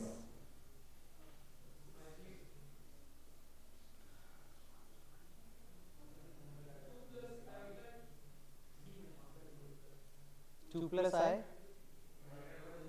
divided by square root of 15, and this 0 plus 3 minus I divided by 15, get 1. I am assuming this is correct. So essentially you take this 2 plus I and then do conjugate of this, which is 2 minus I, right? Multiply this, so you should get 4 plus 1, 5, right? And then from here you should get 9 plus 1, 10, so that becomes 15. So if you divide both of them by 15, then this is normalized state, right? So why we normalized it is because all the states, this 2 plus I 0 and 3 plus I 1, this state is same as this state. So there is no difference between these two states. So if you take a state of a system or qubit and you multiply it by 5, you still remain the same state. If you multiply it by 2 plus I, it is still the same state. So you can multiply it by any complex number, it still remains the same state. Does that make sense? Entire state. Right? Okay. Then one more thing, there are a couple more things. So again, what? So we write like this, right? Alpha plus beta 1, right? This is psi. So this one, although this is cat notation, and this was discovered by or used by Dirac. It's a more succinct notation to represent vectors. So, but using vectors somehow makes it easier to understand. So this is equal to this 1 0 vector is this, right? Plus beta 0 1. So when you do this, you will get alpha 0 plus 0 beta, and which will be alpha beta. Right? So this notation is same as this, right? And that's what he wrote here. It's visible to everyone, right? Perfect. Right? So now, so I think this is, people who have done quantum mechanics will realize the first postulate of quantum mechanics is that the state of any quantum system can be captured by alpha 0 plus beta 1, right? And it completely captures the state. the quantum mechanics states that there is no more information about that state that is there. This completely captures the state. Right? Okay. So this is, we did this, so any state is like this. So if alpha and beta were real numbers, right? If it was actually like a real superposition like this, then what happens is that this is 0, this is 1, right? On the number line. 0 and 1, and you choose this parameter alpha that moves you between these 2 points, right? So if alpha is 0, you are here. If alpha becomes 1, you come here. And alpha is like a parameter, right, to choose. Okay. When these two are complex numbers, so this, as we show in the next slide, the point or the state is on a unit sphere, right? Yeah. Okay, but there is one more thing that I want to point out. Okay, so if you are in state alpha 0 and beta 1 and you measure this, so right, so this is in a superposition, so it is in between somewhere. When you measure it, you can, so first you have to choose a basis in which to measure, right? Suppose we measure in this basis 0 and 1. Right, if this is our basis, which means the basis is actually online participants are not able to listen. Please query. I am That there. is actually for you. They are not dealing with this. That is separate for you. So I have to wear 2 mics. Yeah. For this. Can we connect this? And there are 2 speakers, so he needs another one. Okay, this mic works. Yes, this mic works for both. Yes. Okay. No, not both. For team only. Yeah, for team, for you I have this, and for you team. Yes. Okay. Sorry for this. No. Actually, what I am doing.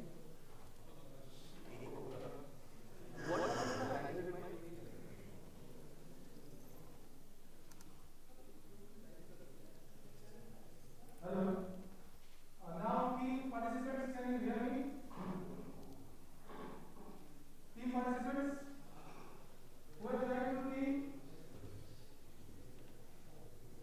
Hello. Online participants, can you hear me?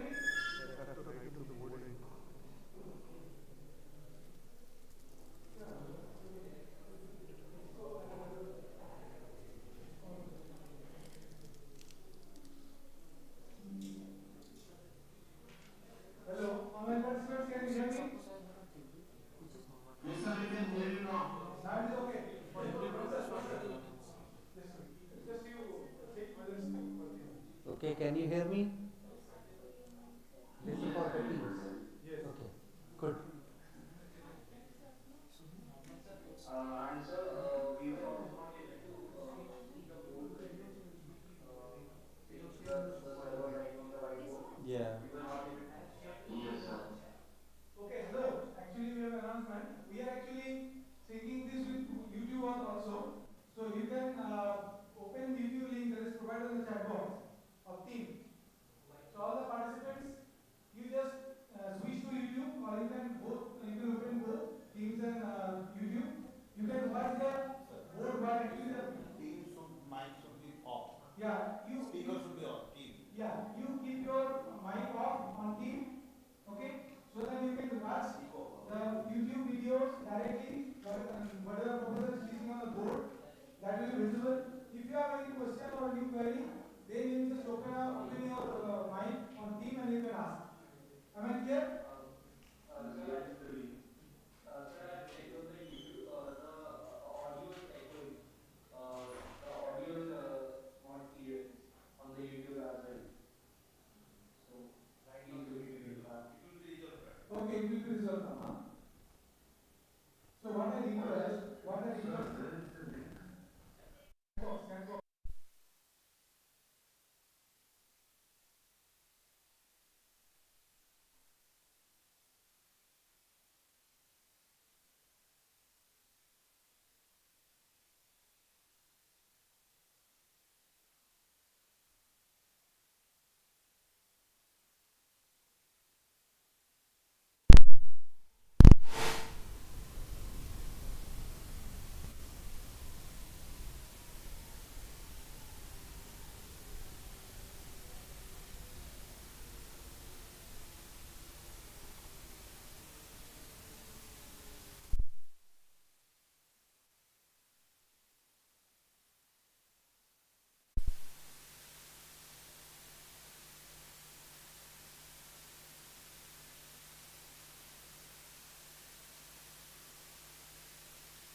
completely wrong. Actually, the state doesn't.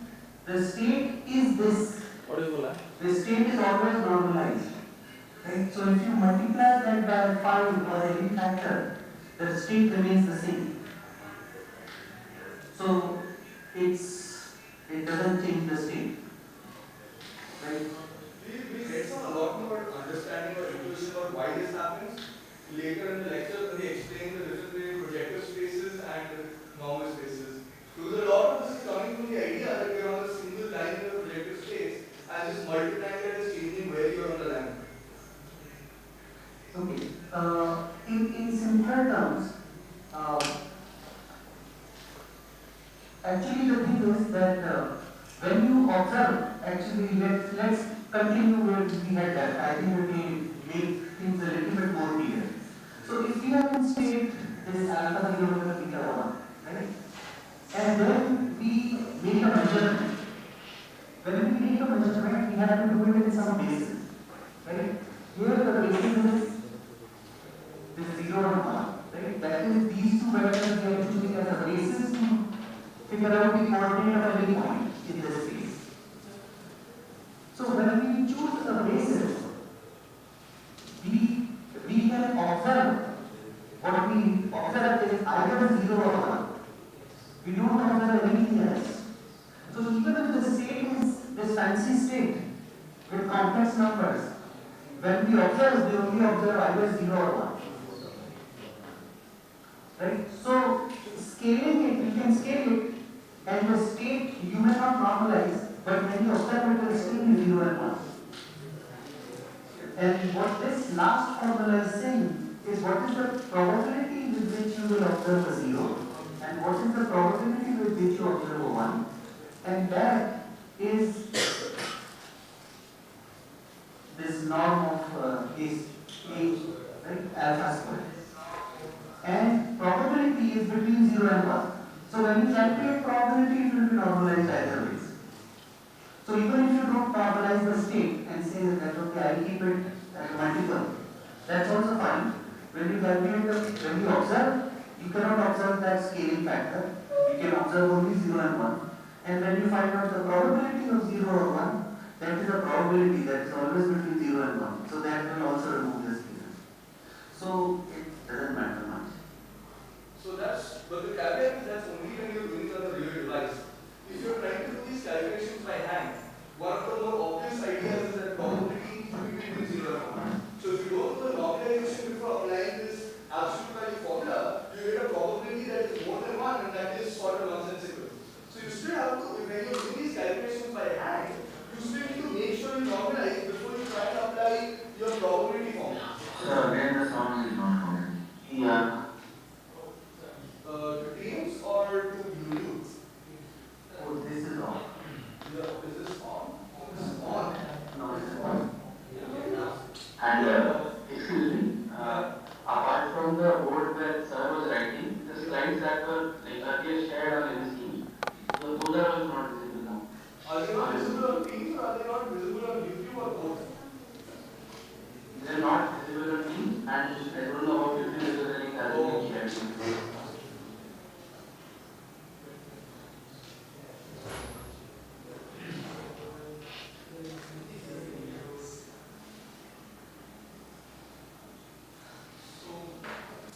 It should be visible on Teams again. I'm sorry, I don't really know what to do about YouTube, guys. Maybe only the organizing team can come and help you with it when they come back. Yeah.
as we see when we start looking at that computation.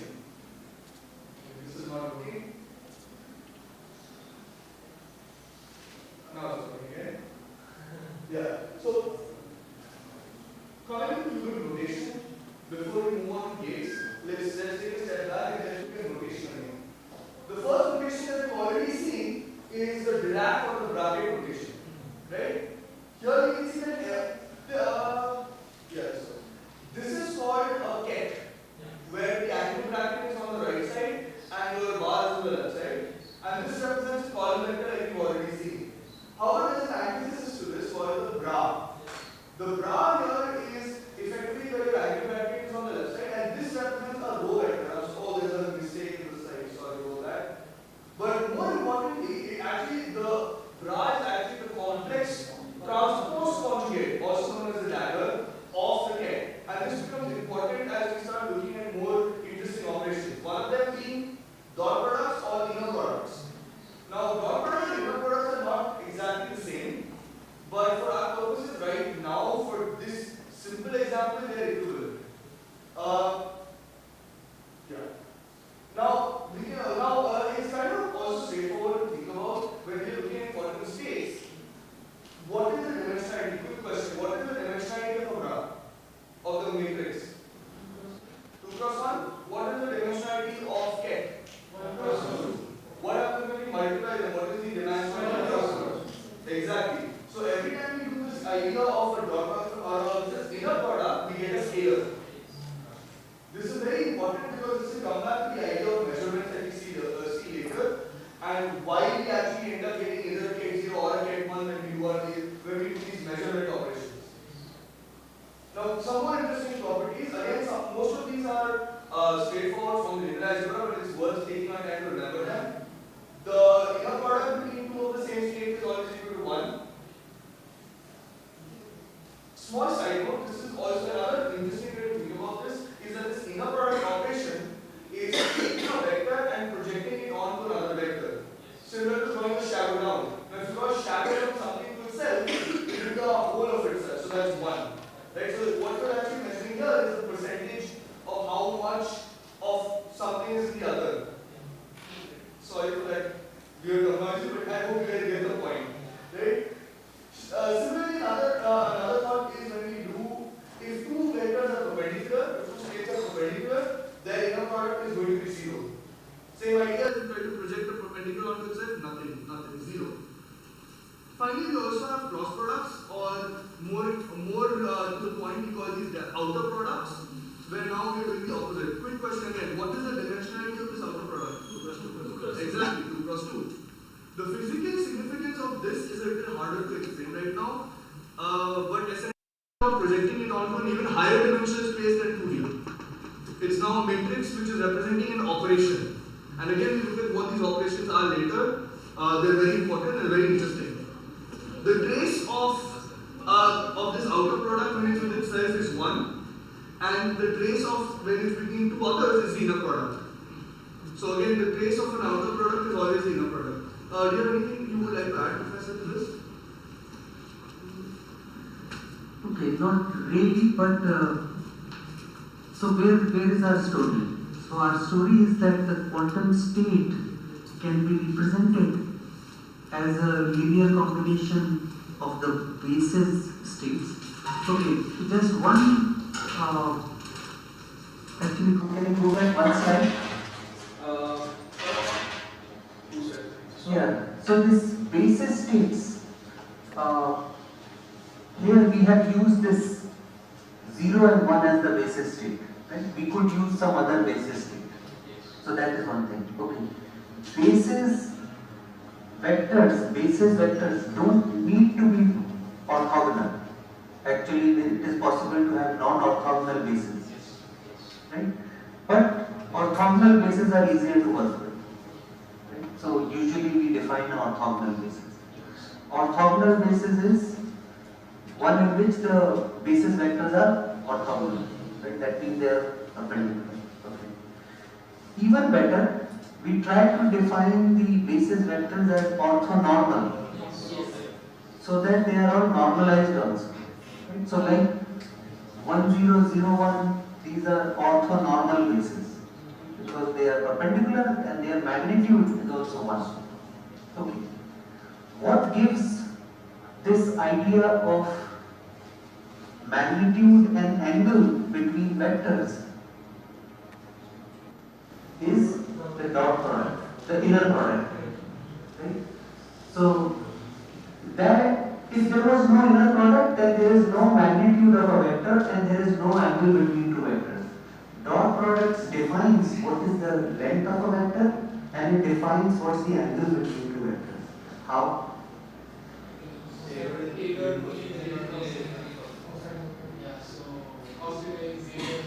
Right. So for, as you remember, right, A dot B is equal to A B cos theta. So theta is defined by this, right? Otherwise there is no definition of this angle between vectors, right? And the length of a vector is defined by the mod, right? So alpha conjugate alpha, right? So that that defines the length of the vector. Okay. So as we have seen this, so this is a orthonormal basis because the dot product of the two basis vectors is 0 and the dot product of the vectors in itself is 1, right? And so that's the main thing in this class. Can we go forward? Before that, one side note. As Professor talked about, we already discussed the initial model. Why is the 0 get represented as a row? Yes, that is because dot product is of two vectors. So if there is a vector B, and so the dot product of, okay, let's say, yeah, so we have some state psi. In this,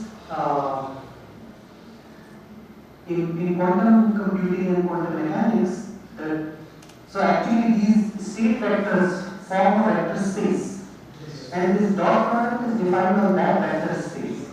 So how dot product is defined is that if you have two states, say psi and phi, then the dot product between psi and phi is defined by this operation, and which is equal to actually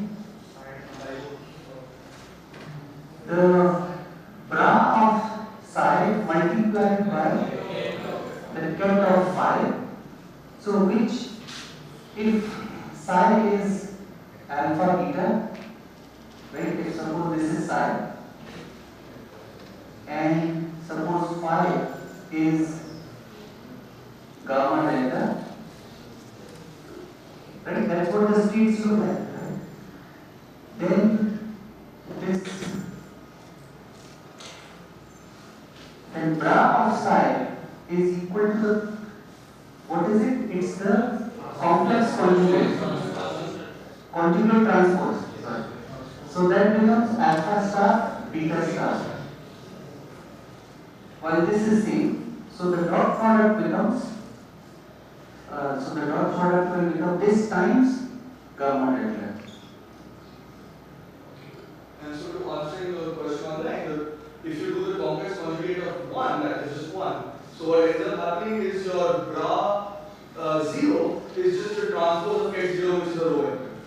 And Complex conjugate transpose. it is conjugate transpose, but because it's only real number, there is no conjugate coming in, so it's just transpose. Right? And then this will boil down to 1 cross 1 mapping, right? Which is the scale. Right? So the dot product between two vectors or states is a scalar. And what does it mean? It is essentially the cos theta between them, right? And just to follow it, why it's exactly the cos theta is because these are all on a unit circle. So all of their norms are equal to 1. So the norms are just ignorable. So what ends up happening is just cos theta is equal to this inner product value.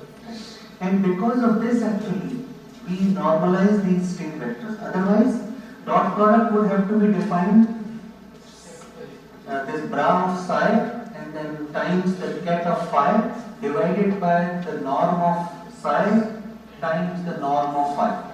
So to really reduce all that combination, all those calculations, we just normalize it from the beginning, and then we don't have to divide by anything.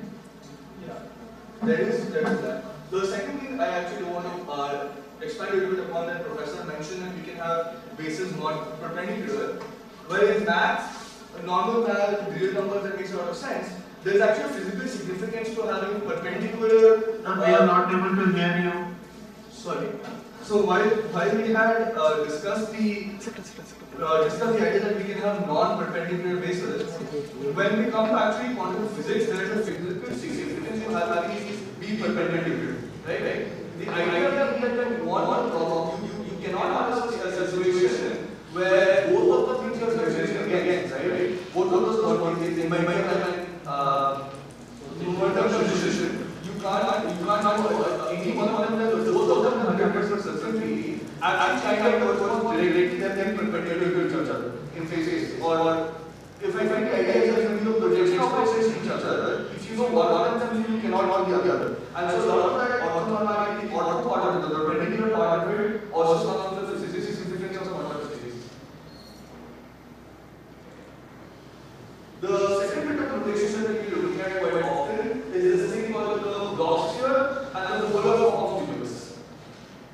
The first part to this is what is the Bloch sphere? Well, where the real physics significance of this will be studied later, but for the terms of the initial parts of the course analysis and computation, the Bloch sphere is where the quantum states actually exist. Every single state is a point on this surface of this sphere. And if you were to surface, not inside or outside, just the surface, right? Now, as you might have studied in some math course earlier, you can represent any point on the surface of a sphere with polar coordinates, right? Two values, and the angle gamma and the angle theta. Now, angle theta is defining our angles of our vector from the z-axis. Now, the z-axis has particular significance in quantum computation. As you see in this diagram on the right there, on this diagram here that I am highlighting, is your ket 0 and ket 1 are actually forming the poles of the z-axis, of the sphere of the z-axis. Other orthonormal bases, which are also becoming linear in this representation. Why that is again we study a lot later, but for now all you have to remember is that each pole of this Bloch sphere is actually perpendicular to each other if you look at the state vectors. The gamma angle or the phi angle in this diagram is effectively the angle between the projection of your point up the xy plane and the x-axis. Now with these we have enough information to define the entire state. So now let's take this as an equation. The equation of that becomes cos theta by 2 ket 0 plus e power I phi sin theta by 2. Now very valid question that can come up, right, is the idea that we had earlier established as alpha beta notation where both were complex numbers. But you really don't have a complex number that takes a parameter in this equation, yet I am claiming that this is just as valid as the other notation we talked about. Well, this actually comes out of the idea that we can multiply any complex number and put it in essentially the same state. And so we can multiply the complex number e power I phi by 2. Sorry, minus phi by 2. And what we will end up getting is now two complex numbers. And what we will also remember is that when we take that I phi by 2 out, then you get back to this equation. I mean that's we multiplying, so it's the same thing. But we get two complex numbers and it's equally valid. Any questions about the Bloch sphere? Yeah. Sorry, you have raised your hand. So here, what's the base? Basis is 2, right? What's the basis of number of bases for this? It's 0 and 1. How is it spanning the entire 3D? So, okay, that's a great question. The question that is being asked is that right now you have only two basic vectors which are 0 and 1, but then how is it for sphere? Yeah. Well, part of this is to remind you that 0 and 1 are actually complex numbers. So when we looked at it as a 2D diagram was actually a 4D space. Does that make sense? If we expand out every complex dimension, so here's the challenge. I try and draw this out, and then maybe I don't know why this is a challenge, but visualization will make sense. I might need the handle might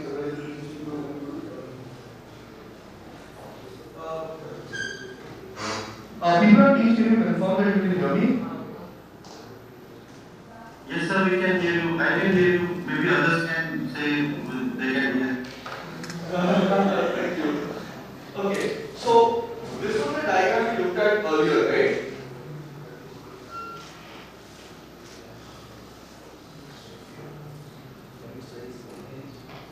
Now, here's the challenge. It's very small, sorry. I have been told to fix this and I will try my best to draw bigger.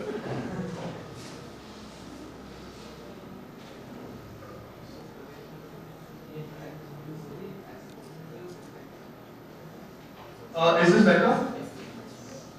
Okay. Okay. Now, the challenge that's actually happening here is each of these are complex numbers. And as you might have studied earlier, every complex number itself is a 2D object. Yes. Yeah. How can a kid, it's a vector, right? How can it be a number? It's not a number, right? The elements are complex The numbers. elements of that. The elements are complex numbers, and the reason it's the vector is actually a number is because in this representation the vector is coordinates. Okay. So this is the coordinate 0, 1 and this is the coordinate 1, 0. So, but the elements there are complex numbers.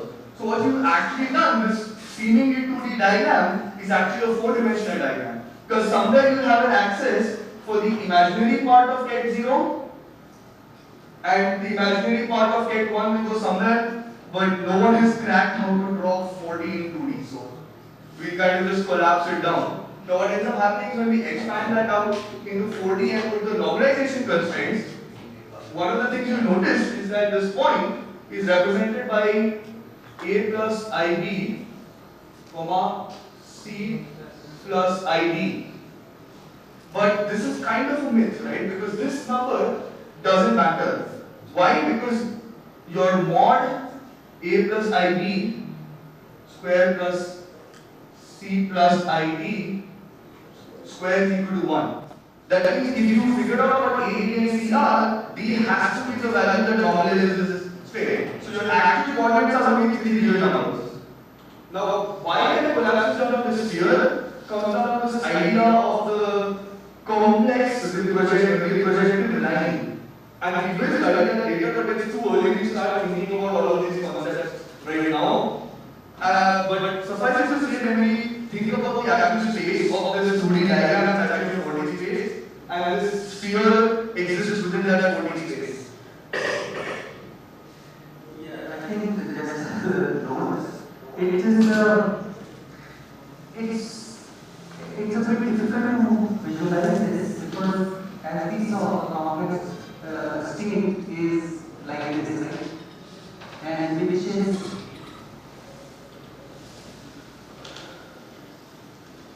so it is composed of numbers, right? So it should be more dimensions to it, but as when I pointed out, the normality constraint reduces it in 3 dimensions.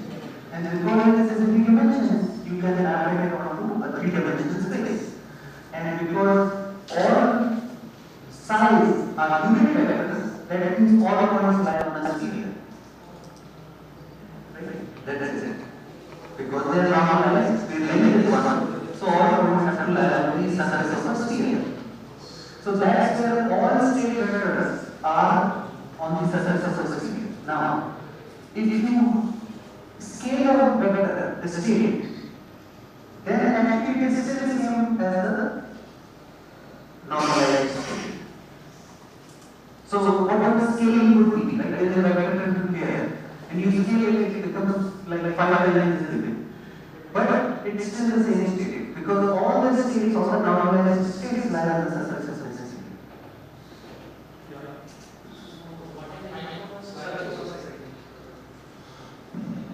So what we find on the slide is just remember that we double the activity 0 and 1 so that they become monolithic. As I said, now that the point is we are drawing on a 3-dimensional axis, then I have the other dimensions, I cannot find it. Well, there are 3 dimensions, right? This, and this. That was 0 and 1. We had the 2 dimensions. You mean this is 0 and this is 1? Yes. Okay, that's in so I have to say that this is very, very confusing. Right? So it's very, very careful. This 0 and 1, they are not on the same line. There are certain species that are not obvious. These are actually perpendicular axes, but in our drawing they are in the same forget all about that. The one thing that is definitely clear is that psi takes 4 parameters, and because you remove one parameter, so you can plot all the rest of the state on a unit sphere. Why this is still very useful, even though it looks wrong, and because they are not perpendicular, and actually this notation also there is more to this. It is not It's just eight points. who have coordinates like I 0, 0 minus I. But the I inside the ket is not the same as iota. Yeah. Right. So I think ultimately the main point is what we need to understand from here is that all the points are on the surface of the sphere. Trust me, it does feel a little hand-wavy at this moment, but we will come back to this and why it ends up looking this way. And it comes to the idea that think about trying to wrap a 2D paper onto a 3D sphere. That's sort of what you're trying to do when you're creating this diagram, and that causes a lot of the weirdness. Yeah. Now, we actually immediately put this notation to use when we start looking at qubit computation. How do we make these things useful? Before we start jumping into that big scary table on the left, let's just take a moment, take a deep breath, it's not that scary guys, and think about what a quantum gate is. A quantum gate is a basic unit of, is a basic operation of computation in a quantum computer. It takes in some state as an input and some transform state as an output. I think this definition is a lot less scary, it's very similar to classical gates. Now let's get to some of the unique ideas, right? The first unique idea about these quantum gates is the fact that they are all represented by a matrix with complex values. The second interesting important factor is there are this very special kind of matrix called a unitary matrix. Right? I will remember where my animations are at some point. The first part of unitary matrices, by definition, all of these matrices are invertible, which as you might remember is not a given in the QuCAM matrices. The second is all computation is now therefore reversible. Why is it reversible? Because there is always an inverse of the matrix that exists, right? So if I apply a gate to a qubit and then apply the inverse, it's like the gate was never applied. A very simple example of this is called the Hadamard gate. This is one of the most famous gates you see in quantum computation, and it's represented by this matrix 1 by root 2 outside and then 1, 1, 1 minus 1. Now, what we're going to look at in this equation is the idea of applying a gate. And applying a gate is actually just doing this matrix vector multiplication. And what ends up happening is when we do this matrix vector multiplication, we get this matrix 1 by root 2, 1, 1. And finally, that can just equally be written as this state vector. 1 by root 2 get 0. Now, quick question. What is the probability of measuring at 0 in this state? And 1? And so now this is called a perfect equal superposition. And this is where we already studied the power, right? Now we got a state which went from exactly equal to 0, x0, to a state that now has half probabilities of both. Some other interesting gates we see here, as each of them are matrices. The NOT gate, or the Pauling X gate, is simply the matrix 0, 1, 1, 0. And you can see why that works is you multiply k0 to it, you choose the first column, which will end up becoming k 0, 1, which is k 1. So now you're inverting k0, k 1. Sorry, was there a question? I think let's slow down. Yeah. Okay. So we studied the states, right? What is a state? Right? State is a vector, right? And we have been looking at two-dimensional vectors, right? Like alpha, beta. Okay. So there are states and then there is state transformation. There are only two parts to quantum computing. How do you represent states and how do you represent gates? Right? Gates are, what do gates do? They change states. Right? So if you are in this field of linear algebra, then states are vectors and then transformations are matrices. Why? Because what does a matrix do? It takes a vector and it gives out the vector. Right? So that's it. So all the gates in quantum computing are matrices. Right? They will take some state and give out another state. So how does it work? It works by matrix multiplication. So how do you apply a gate to a state? Right? So you have this gate, you apply it to this state psi. This is how it is written. Right? And it will give you a new state phi. Right? And this is matrix multiplication, matrix vector multiplication. So let's try this out. Can you apply this x gate to 0 vector? What do you get? Depends on what is the goal polynomial reason. Yes. X is right here, guys. X is poly x here. Right. So apply this gate x to the 0 vector, to the state 0. You get?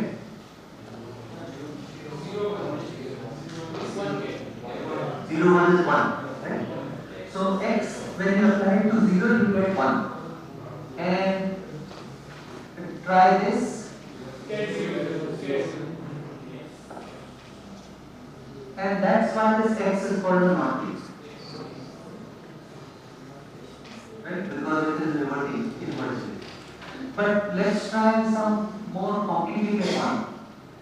Suppose psi is equal to this alpha beta. Apply it on psi, what do you get?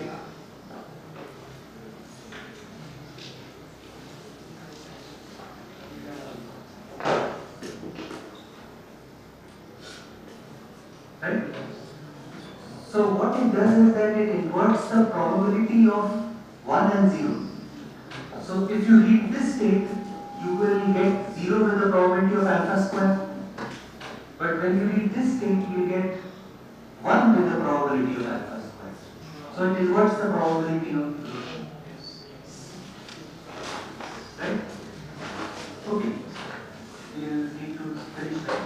Sure. Yeah, but I also want to say something. Okay.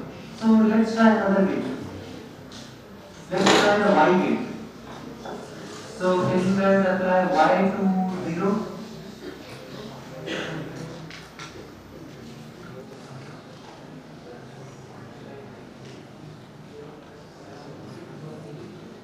What did you get?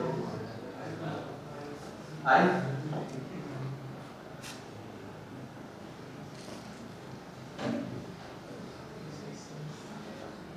Right?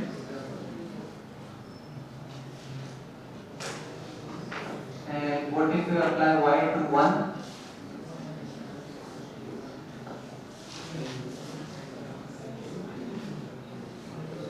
Right? So this is it. So we just apply these gates by matrix multiplication to states. So in specific, the most important or interesting gate is this Hadamard gate. So apply Hadamard to 0. I know it's already given there. Right? You get, what do you get? 1, 1. Can you apply Hadamard to this again? Oh, it's already given. Okay. Let's change the question. Apply Hadamard to 1. So you will get 1 over root 2, 1 minus 1. Now apply Hadamard to this again.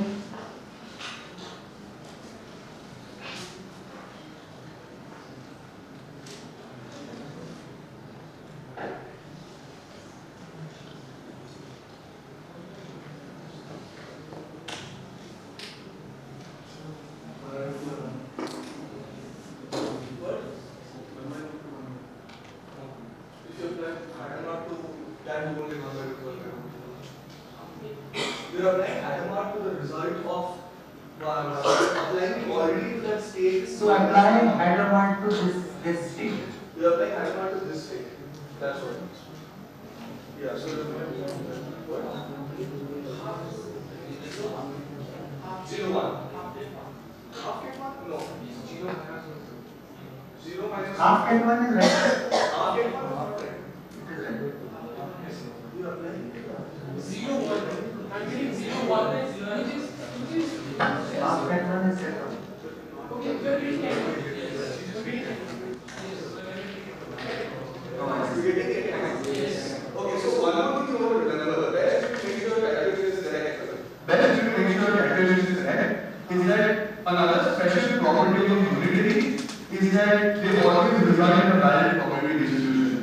So if you see that the minute multiplication has led to an unnormalized vector, you have definitely gone wrong somewhere. Okay, so now coming back to One more note. How many factors reduce unitary multiplications? No one has already known.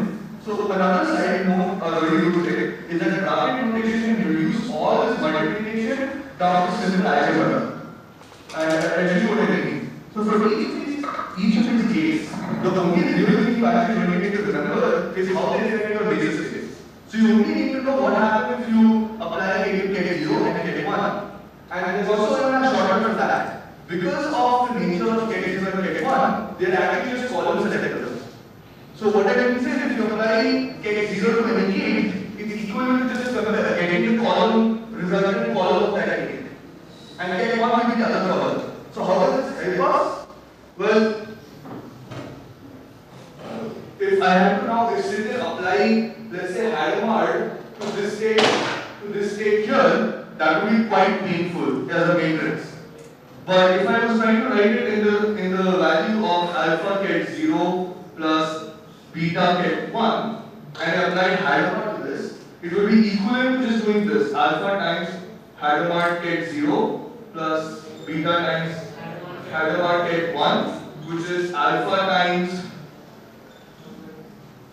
0 plus 1 plus beta times 0 minus 1. And now when we collect terms 0s and 1s, this is just bracket opening mathematics, we get alpha, sorry, I just do 1 by root 2 on the side. So 1 by root 2 alpha plus beta plus 1 by root 2 alpha minus beta. So this is a really quick hack to doing gate applications where you don't actually have to expand them into matrices, which would take time and we are not as comfortable doing. You can just do linear algebra. Not the linear algebra, but just math, you know, like X mathematics. Yeah, almost time, right? Yeah. Okay. So, coming back to this slide, so all gates in quantum computing are unitary matrices, right? What does unitary mean? Unitary means that U data is equal to identity,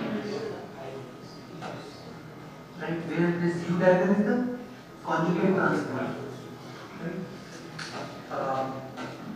Okay, so as a result of this, the unitary matrices preserve the length of vectors. So if the length of vector was 1, then after you apply a unitary matrix, you will get another vector whose length is also 1. So now imagine going back to the blocks here. A state is a vector is a point in the blocks here. A vector is some point in the blocks here. When you apply it, it just moves to another point in the blocks. So that's why any gate, right, is a valid quantum state transformation. Any unitary matrix is a valid quantum state transformation. So any unitary matrix once, right? And anyone can be implemented. Any transformation can be implemented. You can move this vector from here to there or there to there. Right? All of them can be implemented. Okay. Okay, that's this one. But also, can you go on? All computation is reversible because the inverse exists for the unitary. I think there is one more property, and that is that unitary matrices preserve the angle between vectors. So if two vectors had some angle, if you apply unitary matrix on both of them, unitary operation on both of them, the angle is still preserved. Right? So these are the three important properties of unitary matrix. Right? So all gates have this property. Just one expansion of the reversibility thing, I should have maybe put this in the slide too. When we say it's reversible, it means it's not just that it is, it means it has to be. So if you want to implement something like an AND gate from classical computation, you can't do it with the same gates because you can't, it's what we call destructive. What reversibility effectively implies is any operation is only valid if I can get the input given the operation and the output. So if I give you the output state and the gate, you can get the input state by applying the inverse. But you can't really do that in an AND gate classically. You can't tell me whether it was a 1 0 0 1 1 1, but you can tell it's a 1 1, but a 0 0 if you get a 0 0. So this is one of the key tenets is when you're trying to implement classical computer programs on a quantum computer, you have to add additional input. The final note before we break for lunch, I know we're all hungry. Thank you for being so interactive and patient with us. Is the idea that, as we mentioned, every quantum state is a point in the sphere or a point on that 2D plane, and every gate is taken from one state to another. It's also similar to saying that every gate is actually just a rotation. And fundamentally, that's actually true. We can implement every single known gate with a combination of rotations on that, and we will explore this later, on that block sphere. Or we can also plot all of these gates as rotations on the 2D plane, or a block sphere, or whatever you choose. And actually, there is a rotation gate in both cascade and parallel, which is a universal gate. It's actually the gate. There's an X, Y, Z dependently attached to the. Okay, I think that's it for today. Thank you guys. This we will do later, but thank you for your time. I hope you guys learned something, and before we break, are there any questions? Yes. So, I wanted to ask that after the gate is like what happened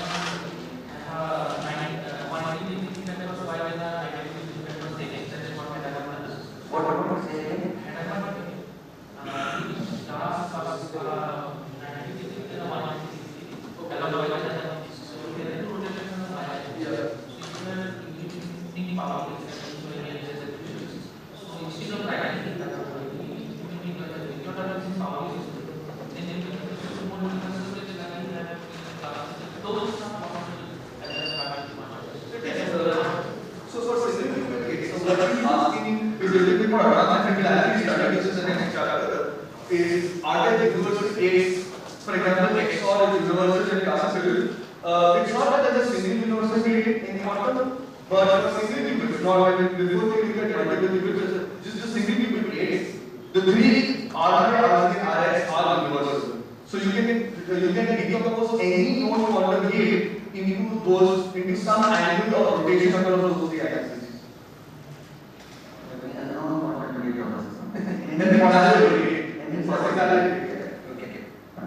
Good. Thanks a lot for hanging out, and I know you guys are hungry, so let's break for lunch. I'll see you guys tomorrow. And remember to bring your laptop if you can.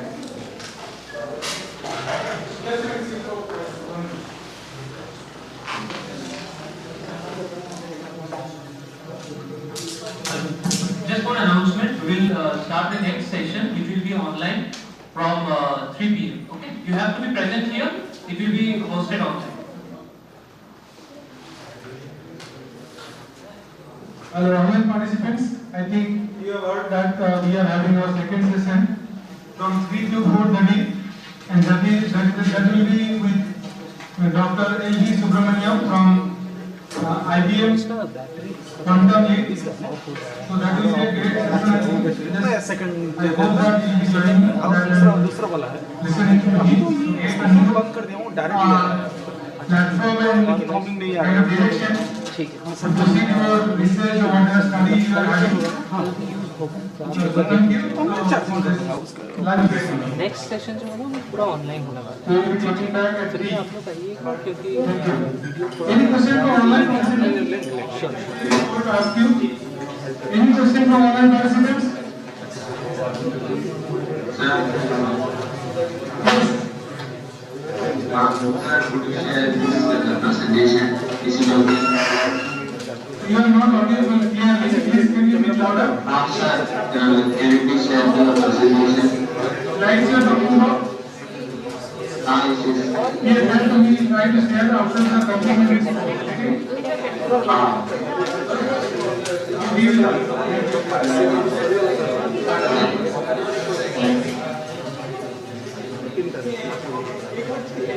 the online participants, you will leave the room for now and you will join from 3 p.m. again for the second session.